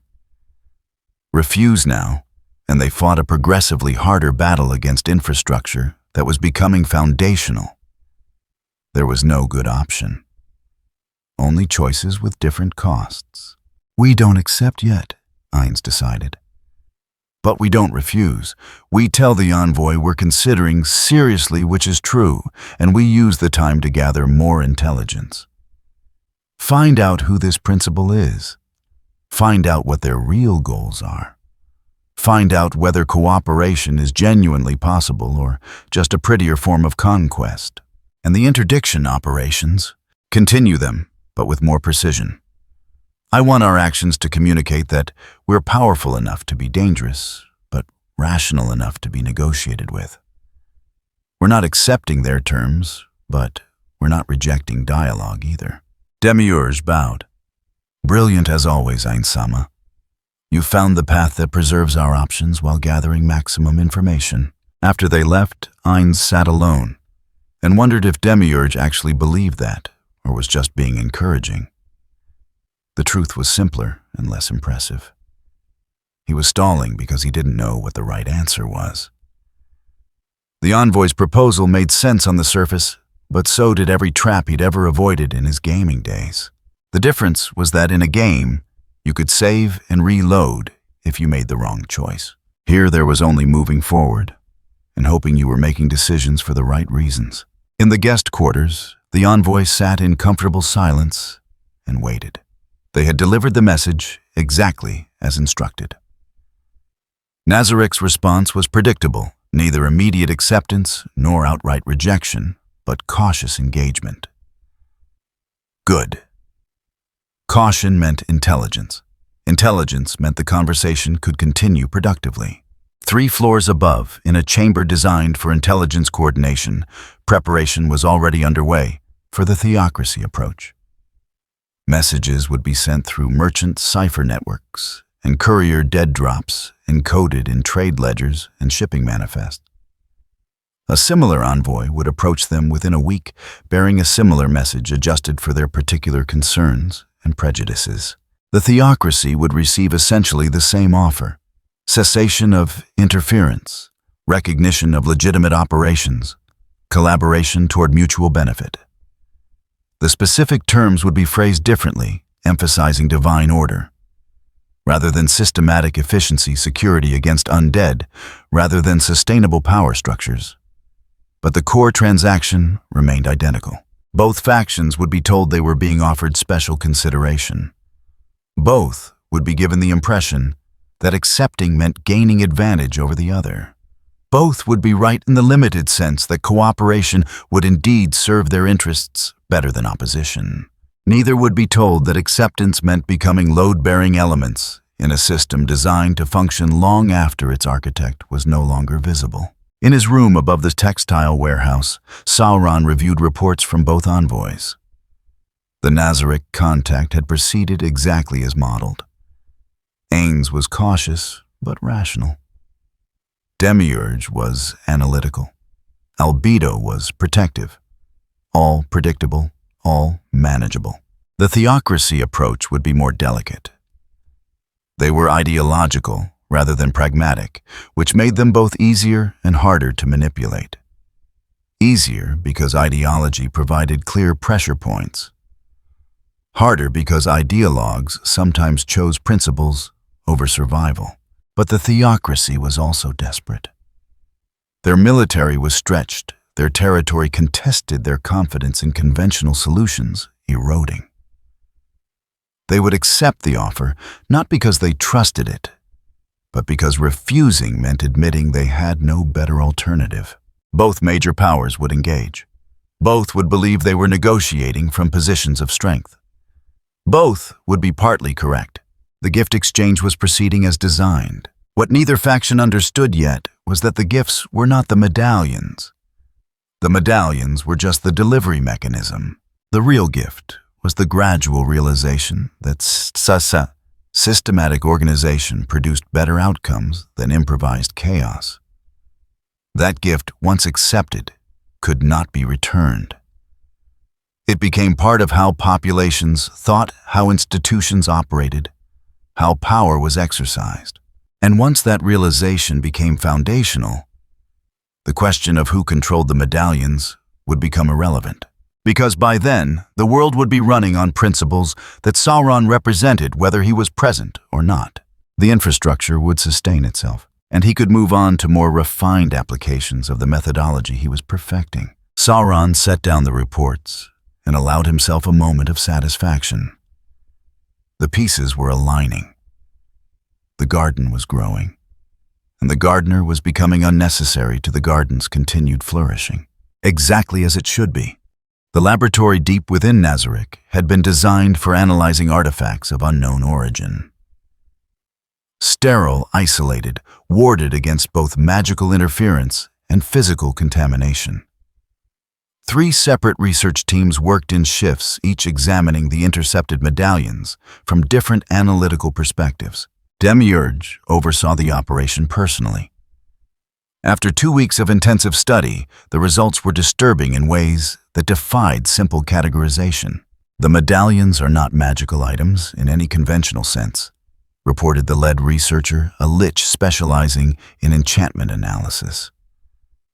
They contain no mana reservoirs, no spell matrices, no binding contracts. What they contain is closer to architectural intention. Explain that in terms I can use operationally, Demiurge said. The lich gestured to a medallion suspended in a containment field, rotating slowly under spectral light. Imagine a building designed to make people walk in specific patterns without realizing they're being guided. The hallways aren't forcing movement. They're simply arranged so that the easiest path happens to be the desired path. These objects function similarly, but for cognitive patterns instead of physical ones. They make certain thoughts easier than others. Precisely. Wearing one doesn't implant instructions or override will. It simply makes systematic thinking feel more natural, more rewarding, more obviously correct. The wearer experiences this as clarity or insight, when in reality they're being architecturally channeled. Albedo, observing from the analysis station, frowned at the implications. And the dependency, not addiction in a chemical sense, more like habituation to convenience. Once you've experienced how much easier it is to think systematically with assistance thinking. Without that, assistance feels inefficient. The medallion doesn't create need. It creates preference that feels like need. Demiurge studied the medallion with professional appreciation for the engineering involved. Have we determined the limits? The research noted effectiveness decreases with subject resistance. Yes, we tested on subjects of varying capability. The Lich produced a data tablet covered in comparative assessments. On ordinary humans with no magical training, the effect is pronounced. Behavioral modification appears within hours, becomes habitual within days. On trained soldiers or experienced administrators, the effect is present but less dramatic. They notice the influence and can compensate partially. On magic users of adamantite tier strength and above, the effect becomes negligible. On guardians. The Lich paused. On guardians, the medallions produce measurable effects in task execution, faster operational structuring, reduced variance in tactical planning, but no shift in loyalty values or core decision-making patterns. They're too mentally resilient for behavioral modification. So it's a tool for managing populations, not individuals of power. Correct. Which makes perfect sense if the goal is infrastructural control rather than conquest. You don't need to control kings if you control everyone who implements the king's decisions. Hines arrived at the laboratory after receiving Demiurge's summary report. He found the implications deeply unsettling, though his undead body prevented the physical manifestations of that discomfort. "Show me the test with the removal effect," he requested. The Lich directed his attention to an observation chamber, where a human subject sat at a table exhibiting visible agitation. This individual wore a medallion for 2 weeks while performing clerical work. "We removed it 16 hours ago. Physical health is unchanged. Magical influence is undetectable. But observe the behavior." The subject attempted to organize a stack of documents. Started several times, abandoned. Each attempt returned to staring at the papers with evident frustration. "They can still perform the task," the Lich explained. "But it feels difficult now. Uncertain. The medallion trained them to expect a certain level of clarity when working, and without it, normal cognitive function feels inadequate by comparison." "How long until they recover?" "Based on current data, 2 to 4 days for complete adaptation. Longer exposure would likely extend the recovery period proportionally. After 6 months of continuous use, we estimate recovery could take weeks." Haynes watched the subject struggle with something they'd done easily their entire life. And if an entire organization wore these for 6 months, then they were all removed simultaneously. The organization would experience catastrophic operational collapse for several weeks. Not because the medallions were doing the work, but because people had forgotten how to do the work without them. The implications settled across the laboratory like cold weight. Demiurge spoke first. "This is more sophisticated than we initially assessed. It's not mind control.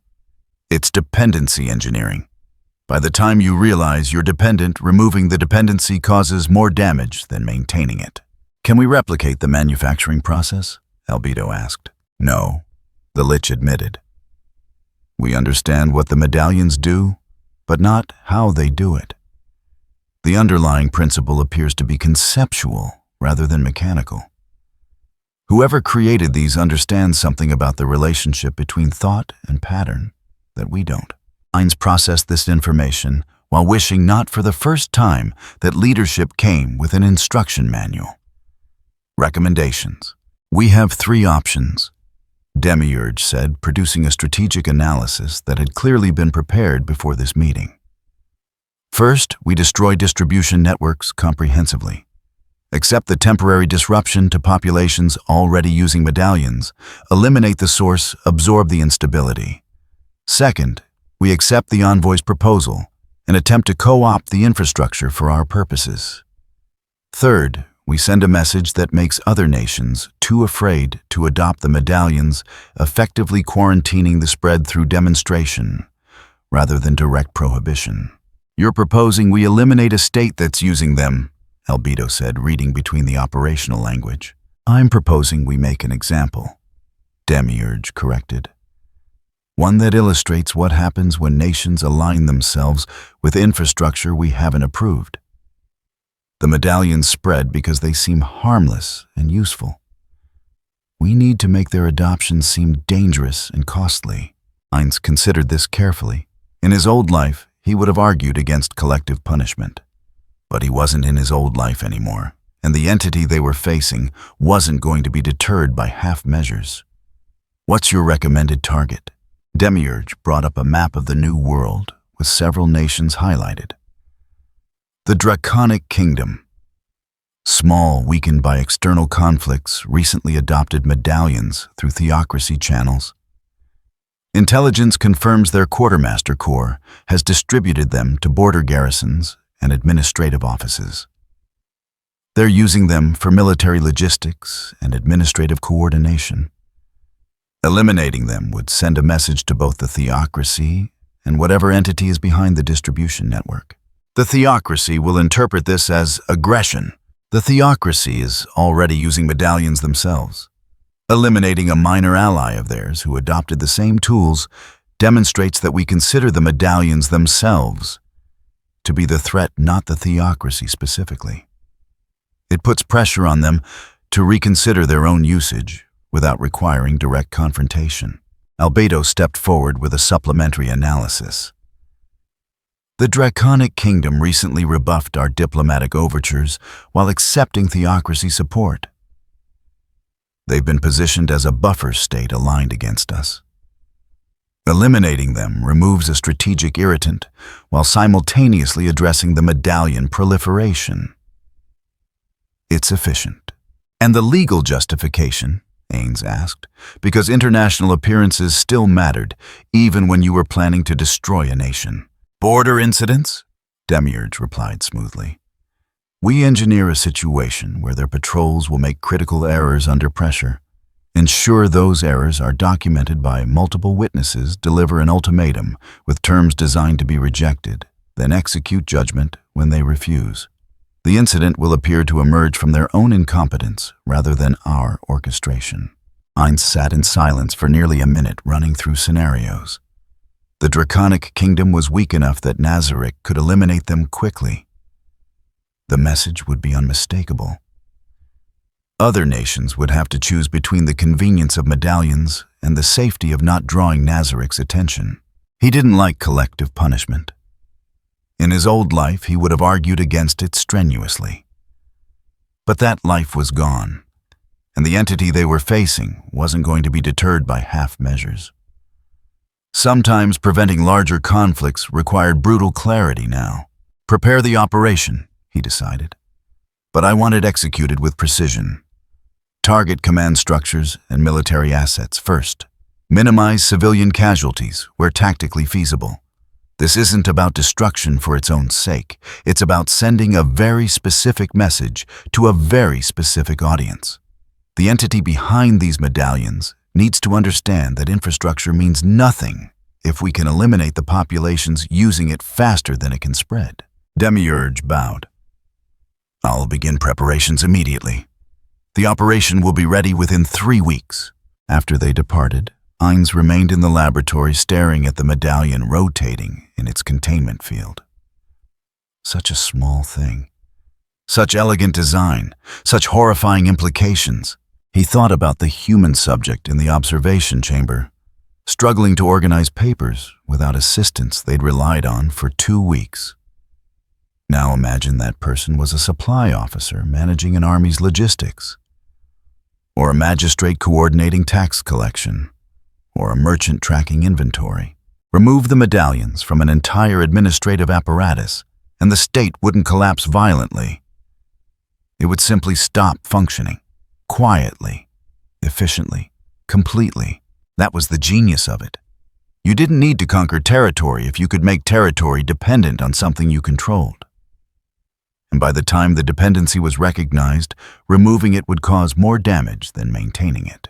Unless you were willing to demonstrate that maintaining it could be even more dangerous than withdrawal. In a modest office in Riastai's Sauron, received word that Nazarick had escalated analysis of the medallions. His network of informants within the Sorcerer Kingdom's administrative sphere reported increased security around research facilities and unusual deployment of Guardian-level assets. The response was expected. Nazarick was methodical. They would test, analyze, understand the mechanism, then formulate a response based on comprehensive intelligence rather than impulsive reaction. The question was, what form that response would take. 3 scenarios seemed most probable. They would attempt to destroy the distribution network, which would slow but not stop the spread. They would attempt to co-opt the network, which would be interesting, but ultimately futile. You couldn't control infrastructure designed to function without centralized authority. Or they would attempt to demonstrate the cost of adoption, which would require making an example of someone. If they chose the third option, the target would most likely be the Draconic Kingdom. Small enough to eliminate quickly, politically aligned against Nazarick, recently adopted medallions, perfect demonstration case. Sauron began preparing contingencies for all 3 scenarios, but focused particular attention on the third. If Nazarick destroyed the Draconic Kingdom as a message, he would need to ensure that message was received exactly as he wanted it to be. Not as medallions are dangerous to use, but as Nazarick is dangerous to resist. The difference was subtle, but critical. One interpretation would slow medallion adoption. The other would accelerate it among populations seeking any advantage against an overwhelming power. He drafted careful instructions to his distribution networks. If the Draconic Kingdom fell, the narrative needed to be managed precisely. Not they fell because they used medallions, but they fell despite using medallions. Imagine how much worse it would have been without them. It was a delicate manipulation, one that required perfect timing and carefully controlled information flow. But if executed properly, Nazarick's demonstration of strength would become an advertisement for the very infrastructure they were trying to eliminate. The slain theocracy received intelligence about Nazarick's laboratory analysis through their own sources within 3 days. The implications created immediate crisis among the Cardinal Council. Cardinal Santini convened an emergency session with De Luca and Zinedine present. The report from their informant was specific enough to be credible and disturbing enough to demand immediate response. Nazarick has determined the medallions create dependency, De Luca reported without preamble. Their analysis confirms what we suspected. Prolonged use makes removal catastrophic to organizational function. They're preparing a response. What kind of response? Santini's voice remained leveled despite the tension in the chamber. The informant couldn't confirm specifics, but Demiurge has been consulting military logistics. Guardian deployment patterns suggest preparation for rapid strike operations. De Luca brought up a threat assessment map. If they're planning a demonstration, the most likely target is the Draconic Kingdom. Because the kingdom is using medallions. Because the kingdom is weak, proximate, and politically expendable. Destroying them sends a message without triggering wider conflict. Zinedine had been quietly reviewing the analysis and now spoke with the careful precision of someone delivering news that wouldn't be welcome. We have 16% of our military and 22% of our administrative personnel using medallions. If Nazarick interprets medallion adoption as alignment with a hostile power, we become a target. Then we stop using them, Vertez said immediately. Issue an immediate recall, destroy our stockpile, distance ourselves from the distribution network. That would trigger exactly the operational collapse Nazarick's analysis predicts, De Luca countered. Units that have relied on medallions for months can't simply revert to previous operational frameworks overnight. We'd be voluntarily crippling our own effectiveness. Better than being destroyed by Nazarick. Is it, if we appear weak and disorganized, we invite different kinds of aggression? The Elf Kingdom, the Empire, even minor nations might interpret our sudden dysfunction as opportunity. Santini raised a hand, cutting off the argument. Zinedine, assume Nazarick destroys the Draconic Kingdom as a message. What are our best response options? Zinedine had prepared for this question. 3 paths. First, we publicly denounce the medallions and cease all use, accepting the temporary operational penalty, but demonstrating we're not aligned with whatever entity is distributing them. Second, we quietly reduce dependence while maintaining public neutrality, hedging our position. Third, we accelerate adoption and prepare for confrontation, accepting that we're committed to the infrastructure regardless of Nazarik's opposition. You're seriously suggesting we consider option 3. I'm suggesting we consider all options. The medallions work. Our casualty rates have dropped. Our logistics have improved. If we abandon them because Nazarik disapproves, we're allowing Nazarik to dictate our internal policy through intimidation. That sets a precedent we might not want to establish. The silence that followed was heavy with implications no one wanted to speak aloud. They were already trapped. Reduce medallion use and suffer operational collapse. Maintain use and potentially draw Nazarik's attention. Accelerate use and commit to confrontation with a power that could erase them from the map. There were no good options, only different flavors of risk. We continue current usage levels, but prepare contingencies for rapid withdrawal if necessary. Santini decided. We don't announce changes, we don't increase adoption, we don't denounce the medallions. We wait and see what message Nazarik sends, then adjust based on their actual demonstrated priorities rather than our speculation. It was a careful non-decision that preserved maximum flexibility while committing to nothing. In other circumstances, it might have been wise. In these circumstances, it was exactly the kind of cautious middle path that would ensure they remained entangled in infrastructure they no longer controlled. After the meeting, Zinedine walked back to his office, still wearing the medallion he'd put on that morning. He'd tried removing it for 2 days last week. The resulting difficulty in managing intelligence assessments had convinced him to put it back on. He told himself it was a pragmatic decision. The medallion helped him work more efficiently. Removing it would reduce his effectiveness during a period when effectiveness mattered. He told himself these things and believed them completely, and some small part of his mind, the part that still remembered thinking without assistance, recognized that this was exactly how dependency worked. By the time you noticed you needed something, you'd already reorganized your life around having it. Just over 3 weeks later, the border incident occurred. Some coordination had been required, minor adjustments to patrol schedules and pressure points, but nothing unexpected. A draconic kingdom patrol crossed into Sorcerer Kingdom territory, was documented by multiple witnesses, and failed to withdraw when challenged. The provocation was obvious enough that anyone with strategic training should have recognized it as manufactured justification. The Draconic Kingdom's leadership coordinating their response, using medallion-enhanced administrative processes, approached the crisis as a procedural compliance problem rather than a strategic trap. The medallions hadn't made them stupid, they'd made them overconfident in systematic solutions.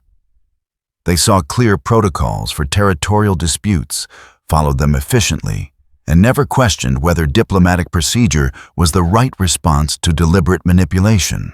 The Kingdom's Council, made confident by recent improvements in governance, rejected all 3 demands with procedural certainty.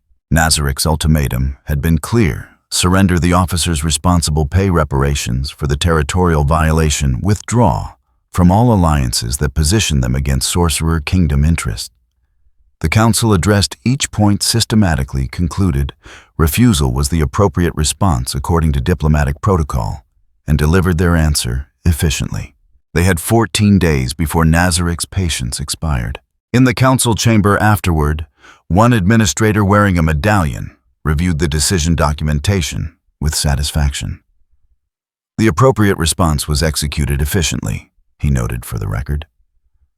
Procedural integrity maintained, and the world watched to see what message would be written in whatever remained afterward. 14 days passed with the weight of inevitability. The Draconic Kingdom spent those days attempting diplomatic solutions that were designed to fail. Messengers were sent to neutral nations requesting mediation. Emergency sessions convened to debate responses that had already been rejected. Administrators worked efficiently through procedural channels that led nowhere productive. The medallions helped them organize their panic beautifully. Every meeting had agendas. Every decision was documented. Every response followed proper protocol. None of it mattered. On the morning of the 15th day, Einzualgaun appeared in the sky above the Draconic Kingdom's capital, not through teleportation or flight magic that could be countered, but simply present as though the sky had decided he belonged there and rearranged itself accordingly. He was alone. No army, no guardians, no visible support. Just the Supreme One of Nazarick floating 300 feet above the city, wearing robes that seemed to absorb light rather than reflect it. The capital's defensive wards activated immediately. Barrier spells designed to repel aerial assault flared into existence, creating a dome of protective energy that had cost the kingdom's treasury dearly. Heinz waited patiently while the barriers completed their activation sequence. Then he raised one skeletal hand and spoke a single word: grasp heart. The spell was targeted, precise, and entirely adequate. The chief administrator coordinating the kingdom's defensive response collapsed at his desk, dead before his subordinates could react. No dramatic explosion, no collateral damage. Just a life ending with clinical efficiency. The message was clear. Barriers meant nothing. Distance meant nothing. Nazarick's patience had expired, and now came the accounting. What followed was not a battle. Battles implied some possibility of contest, some chance that skill or strategy might alter outcomes. This was execution carried out with the methodical precision of administrative procedure. Heinz descended slowly toward the palace district. Every commander who attempted to organize resistance died. Not their troops, not their subordinates. Just the individuals making decisions, removed from the operational chain one by one.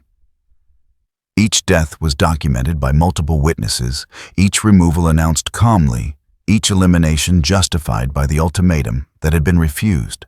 The Draconic Kingdom's military didn't collapse into chaos. The medallions ensured they maintained formation, followed protocols, executed contingency plans. Officers died and subordinates stepped into command roles, smoothly, efficiently, exactly as training and procedure dictated. It didn't matter.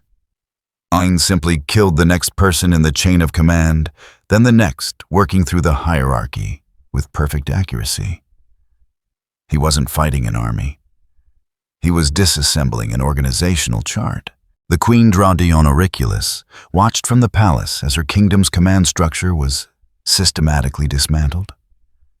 She wore a medallion herself, gifted by theocracy advisors, who had assured her it would help her govern more effectively during crisis. It did help. She remained calm, processed information, efficiently coordinated evacuation procedures for civilians with admirable competence. The medallion kept her focused on proper protocols, even as everything she'd built was being methodically destroyed. Her advisors recommended surrender. The medallion helped her evaluate the recommendation. Systematically consider the precedent it would set, calculate the long-term costs of submission versus the immediate costs of continued resistance. She rejected surrender with procedural clarity. The kingdom had followed diplomatic protocols. The Sorcerer Kingdom's demands had been unreasonable. Submitting to unreasonable demands would establish vulnerability to future coercion. The appropriate response was continued resistance within established defensive frameworks. Her chief military advisor, a veteran who'd fought wars before medallions existed, stared at her with something approaching horror. "Your Majesty, we're not fighting a war. We're being deleted. There's no defensive framework that..." He died mid-sentence. Grasp heart, precise and final. Draudion processed his death efficiently, promoted his second-in-command, and continued coordinating the response. By noon, the kingdom's entire senior military command was gone. By early afternoon, the administrative leadership had been eliminated. By evening, anyone who held authority over more than 100 people was dead. Heinz had killed 63 individuals, not a single civilian casualty. No destroyed buildings, no burned districts, no collateral damage beyond the precise removal of every person who made the kingdom function as a coherent entity. He floated above the palace and addressed the city through magic that carried his voice to every ear. Your leadership chose defiance. I have removed that leadership. You now have a choice. Acknowledge Sorcerer Kingdom's sovereignty, accept our governance, and continue your lives under new administration. Or continue resistance, and I will expand this demonstration until there is no one left capable of organizing opposition. His voice carried no anger, no satisfaction, no emotion at all. Just the flat statement of available options and their consequences. You have 1 hour to decide. The city descended into something that wasn't quite chaos because the medallions wouldn't allow it. People organized into groups, discussed options, systematically evaluated choices according to rational frameworks. Middle-tier administrators who'd never expected to make national decisions found themselves coordinating surrender negotiations with unprecedented efficiency. 53 minutes later, the delegation emerged from what remained of the palace hierarchy. They carried the formal instruments of surrender. Properly documented, legally formatted, procedurally correct. Hans accepted the documents, reviewed them briefly, and nodded. Your choice is noted.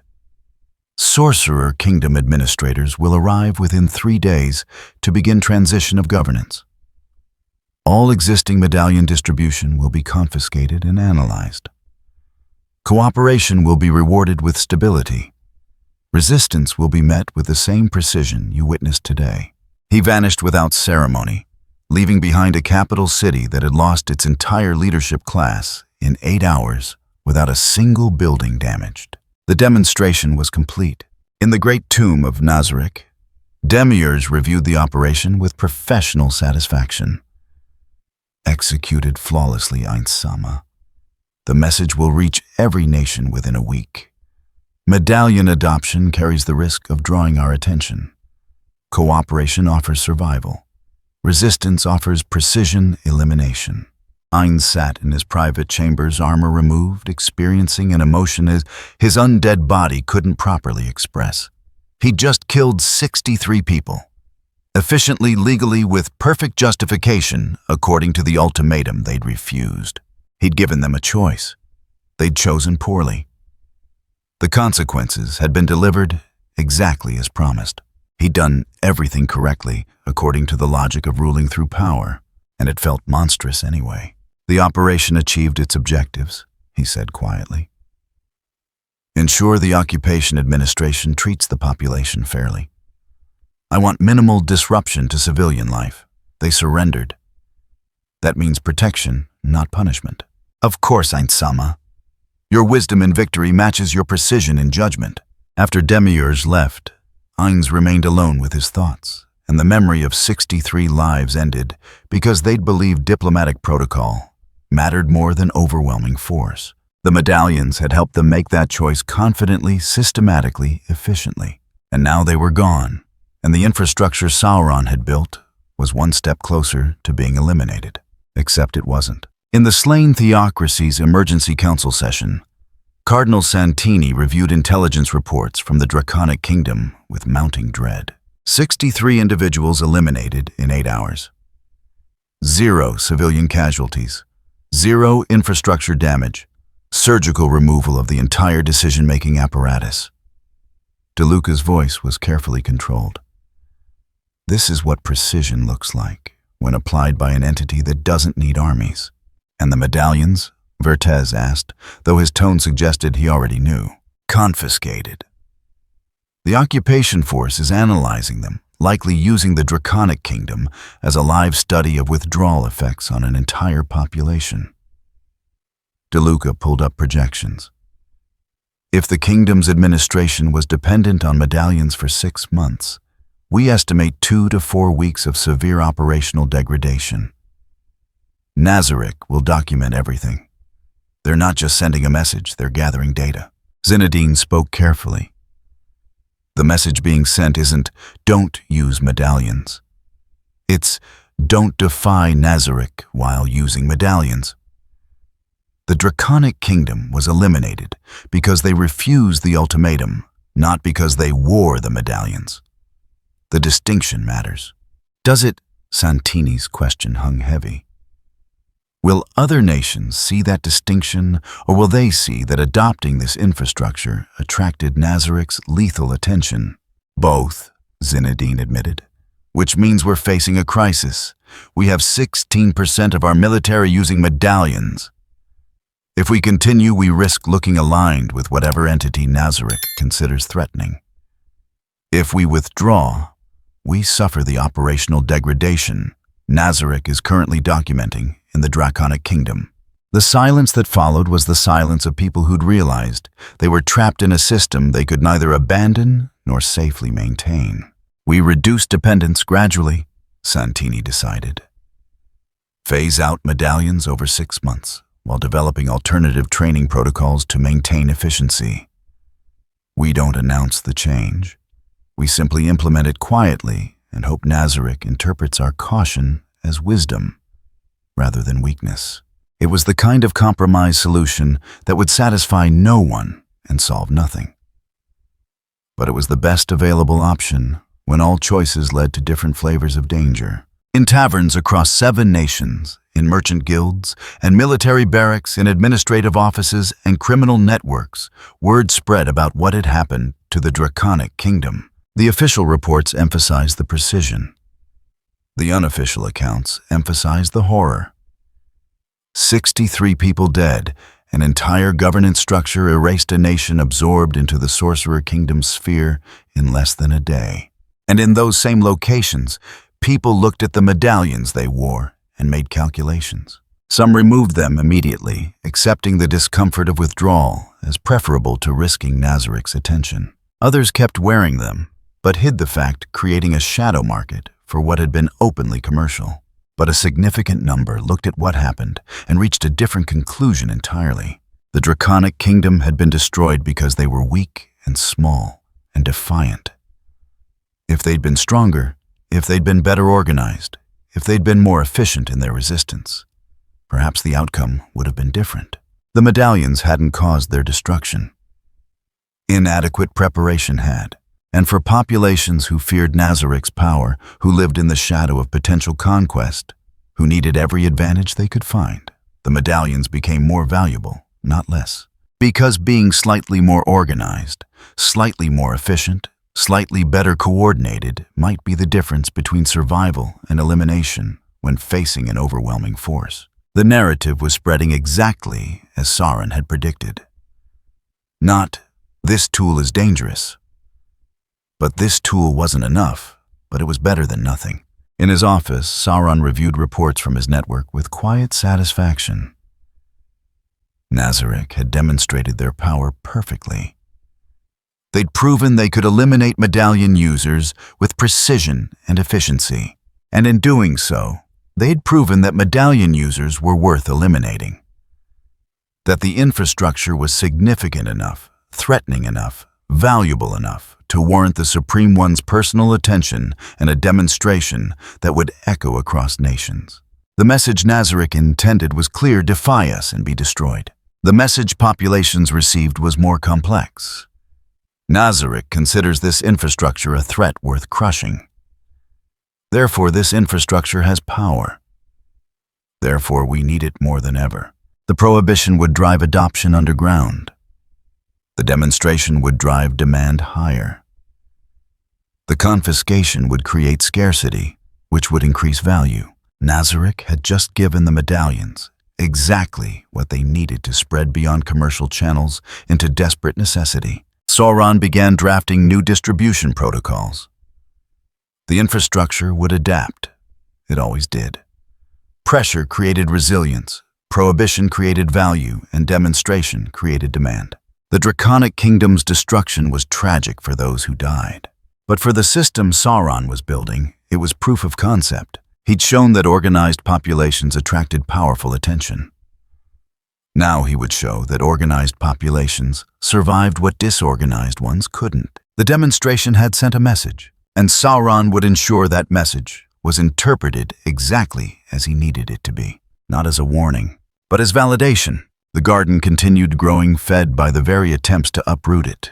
3 weeks after the Draconic Kingdom fell, Nazarik's intelligence division presented findings that confirmed what Demiurge had been tracking with growing professional interest. Medallion usage hadn't decreased, it had metastasized. He felt no dread facing an opponent this sophisticated was precisely the kind of challenge that made strategy worthwhile.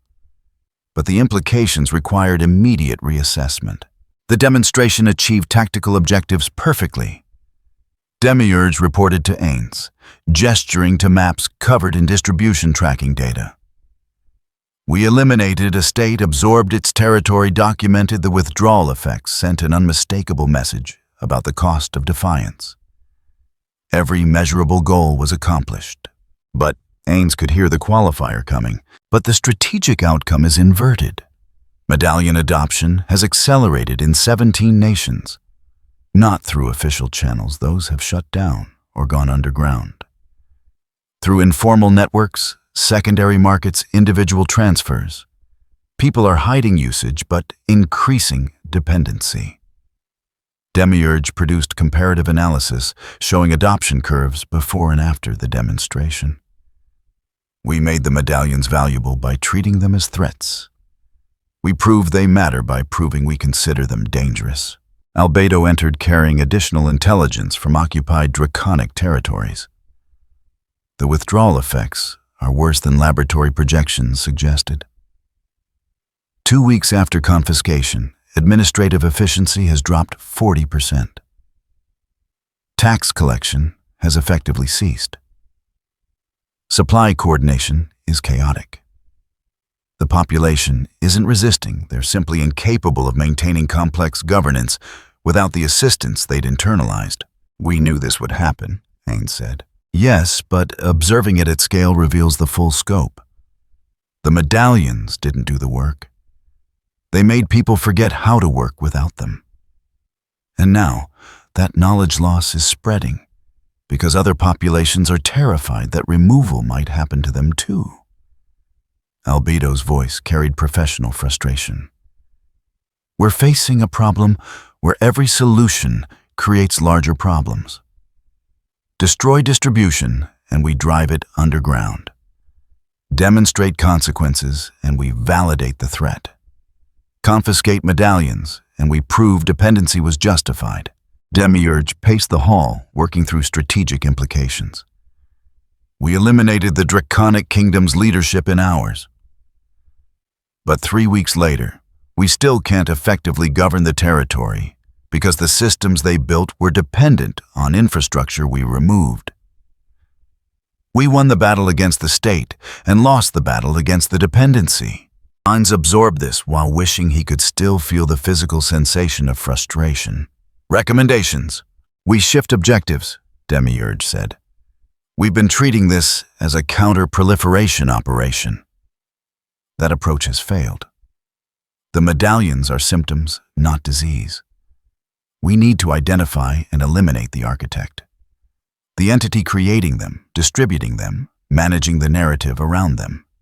Remove the source, and the network collapses regardless of how widely it's spread. We've been trying to find the source for months. We've been trying to trace distribution networks. That was correct strategy when we thought this was commercial operation. Now we know it's ideological architecture. Demiurge brought up new analysis frameworks.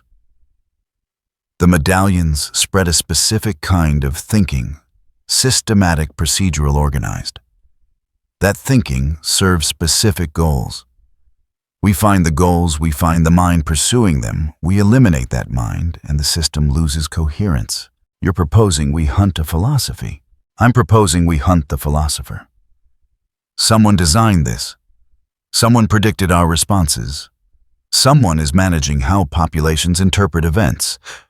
That requires presence, communication, coordination. Those create vulnerabilities. Ains considered this carefully. In his old life, he'd hunted enemy guild leaders through their communication patterns and strategic signatures. This was similar, just operating at civilizational scale instead of game mechanics. What's your operational approach? We analyze behavioral patterns in how the narrative is being shaped. The response to our demonstration wasn't organic, it was guided. Someone is telling populations how to interpret what they saw.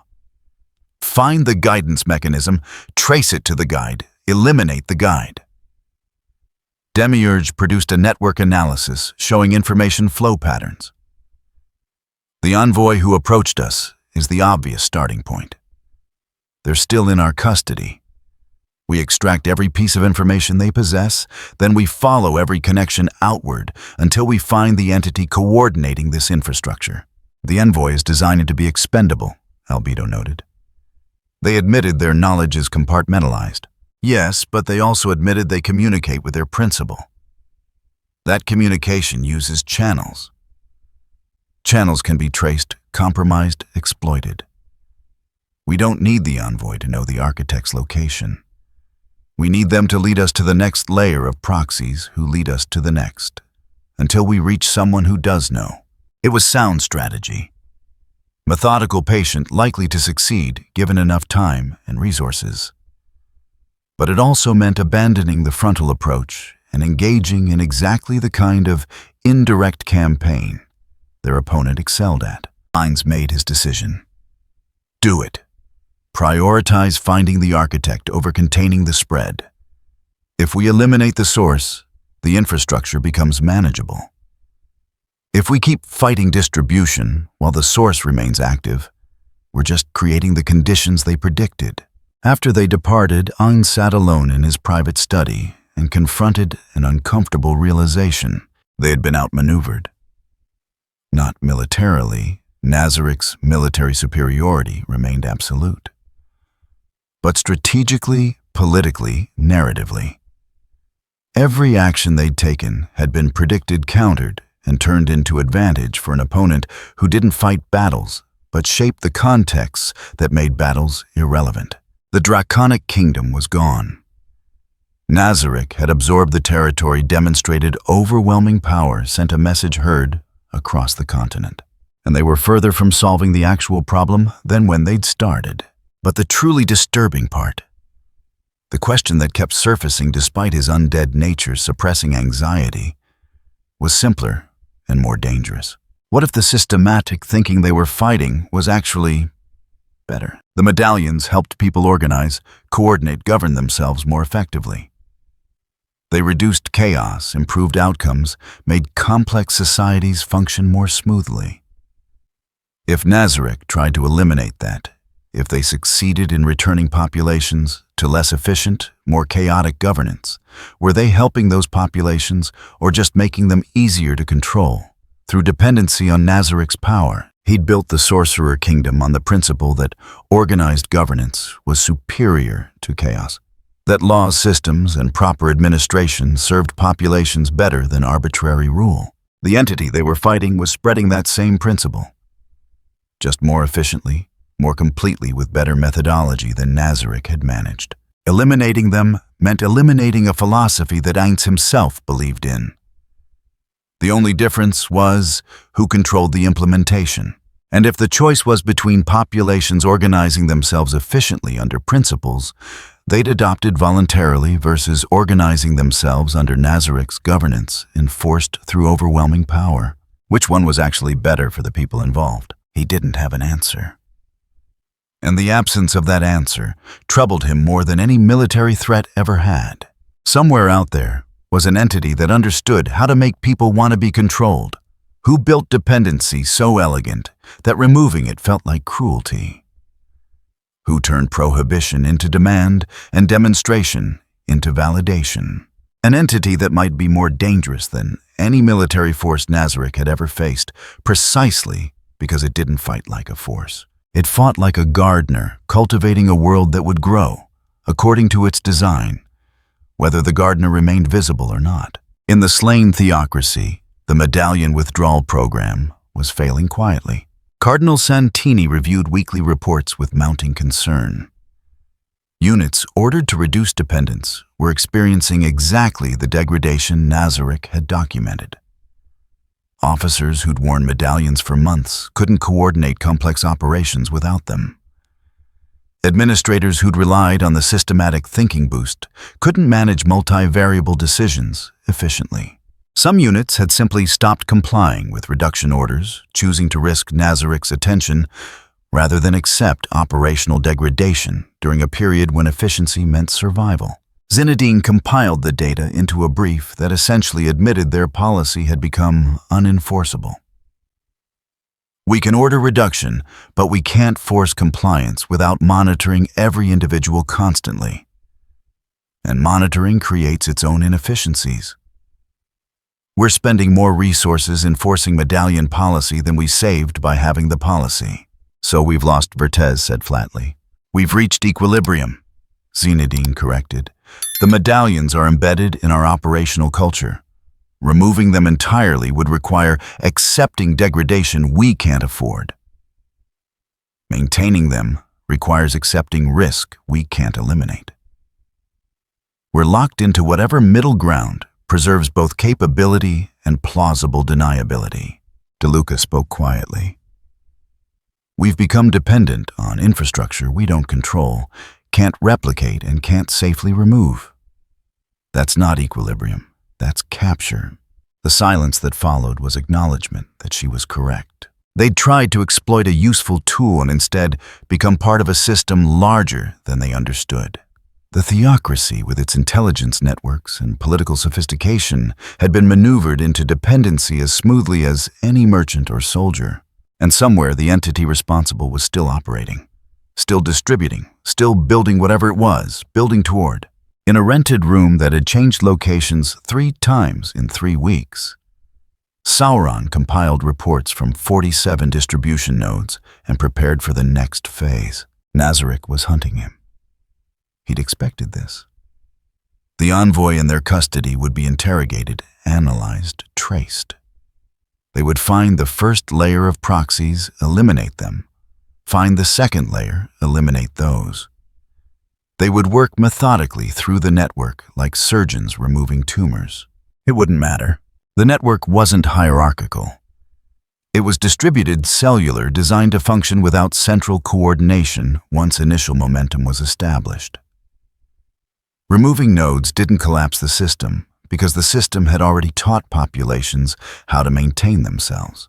Medallion production had shifted from his direct oversight to decentralized replication. Imperfect copies that didn't work as well as originals, but worked well enough. The principle was spreading even as the perfect implementation became scarce. Distribution had shifted from organized networks to organic social transmission.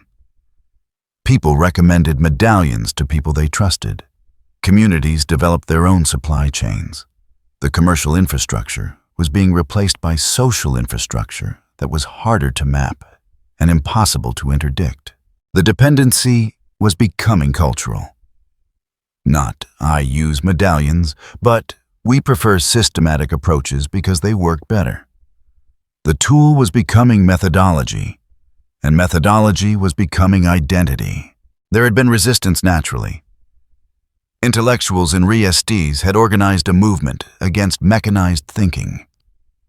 Priests in certain regions preached about the sanctity of spontaneous decision-making. A few merchant guilds had banned medallions from their meetings, insisting on traditional deliberation. Those movements had collapsed not through suppression, but through comparison. Organizations using systematic approaches simply functioned better. They delivered results. They solved problems. They survived crises that destroyed their less organized competitors. The resistance hadn't been crushed. It had been outperformed. And populations drew their own conclusions about which methodology served them better. Sauron reviewed the cascade with professional satisfaction. This was the critical transition. From external tool to internalized principle.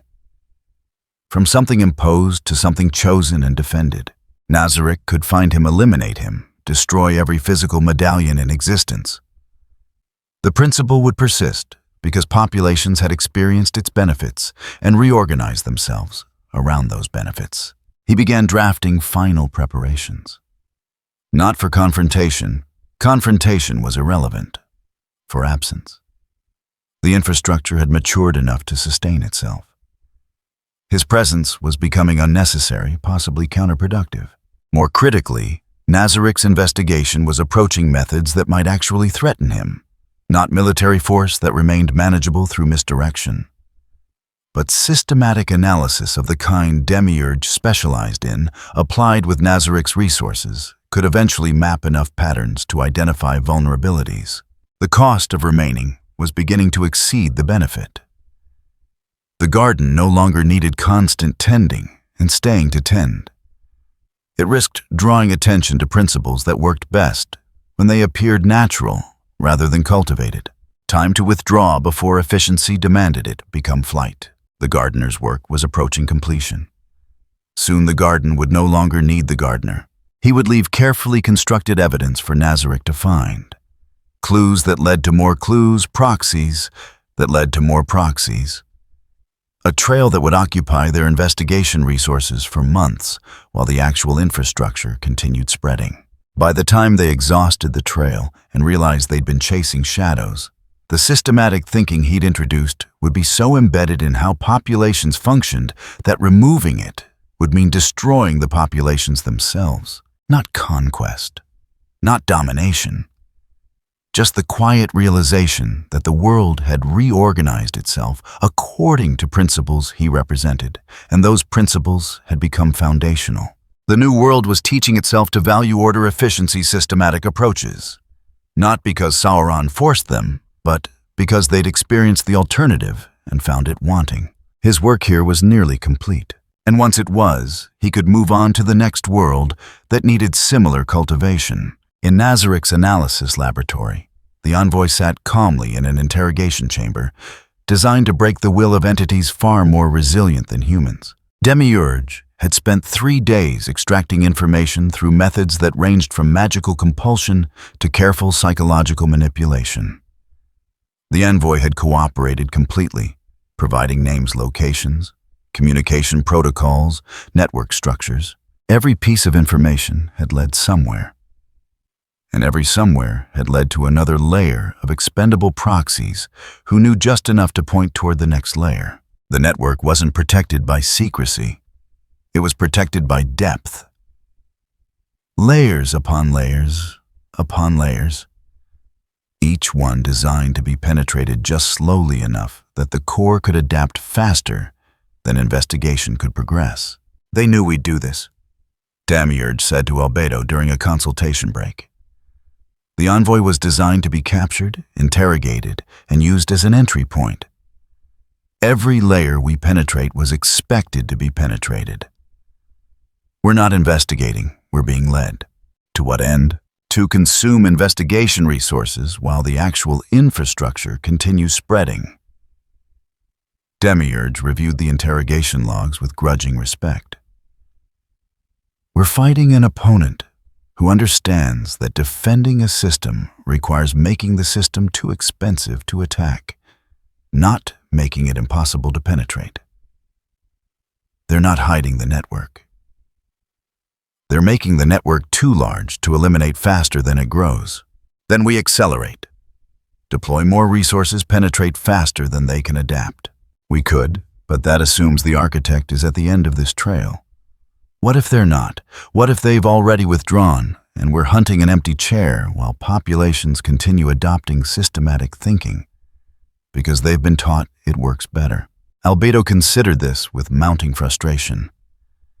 Then we're facing an adversary who might have already won, regardless of whether we eliminate them. Yes, which means our real question isn't how do we find them, but does finding them matter? If the infrastructure functions without the architect killing, the architect achieves nothing except making us feel productive. They returned to interrogating the envoy, extracting information that would lead to more proxies, more layers, more investigation that might or might not terminate in anything meaningful. And in nations across the new world, people continued making small, individual choices about how to organize their work, their thoughts, their societies. Some chose medallions. Some chose the principles medallions represented. Some developed their own systematic approaches, inspired by seeing others succeed through organization. The choices felt personal, rational, self-determined. And collectively, they were reshaping civilization according to a pattern someone had carefully planted and patiently cultivated. The garden grew, whether the gardener remained to tend it or not. If you enjoyed this video, don't forget to leave a like and subscribe to the channel. And be sure to turn on notification so you won't miss out future videos. Thank you for watching and we will see you next time.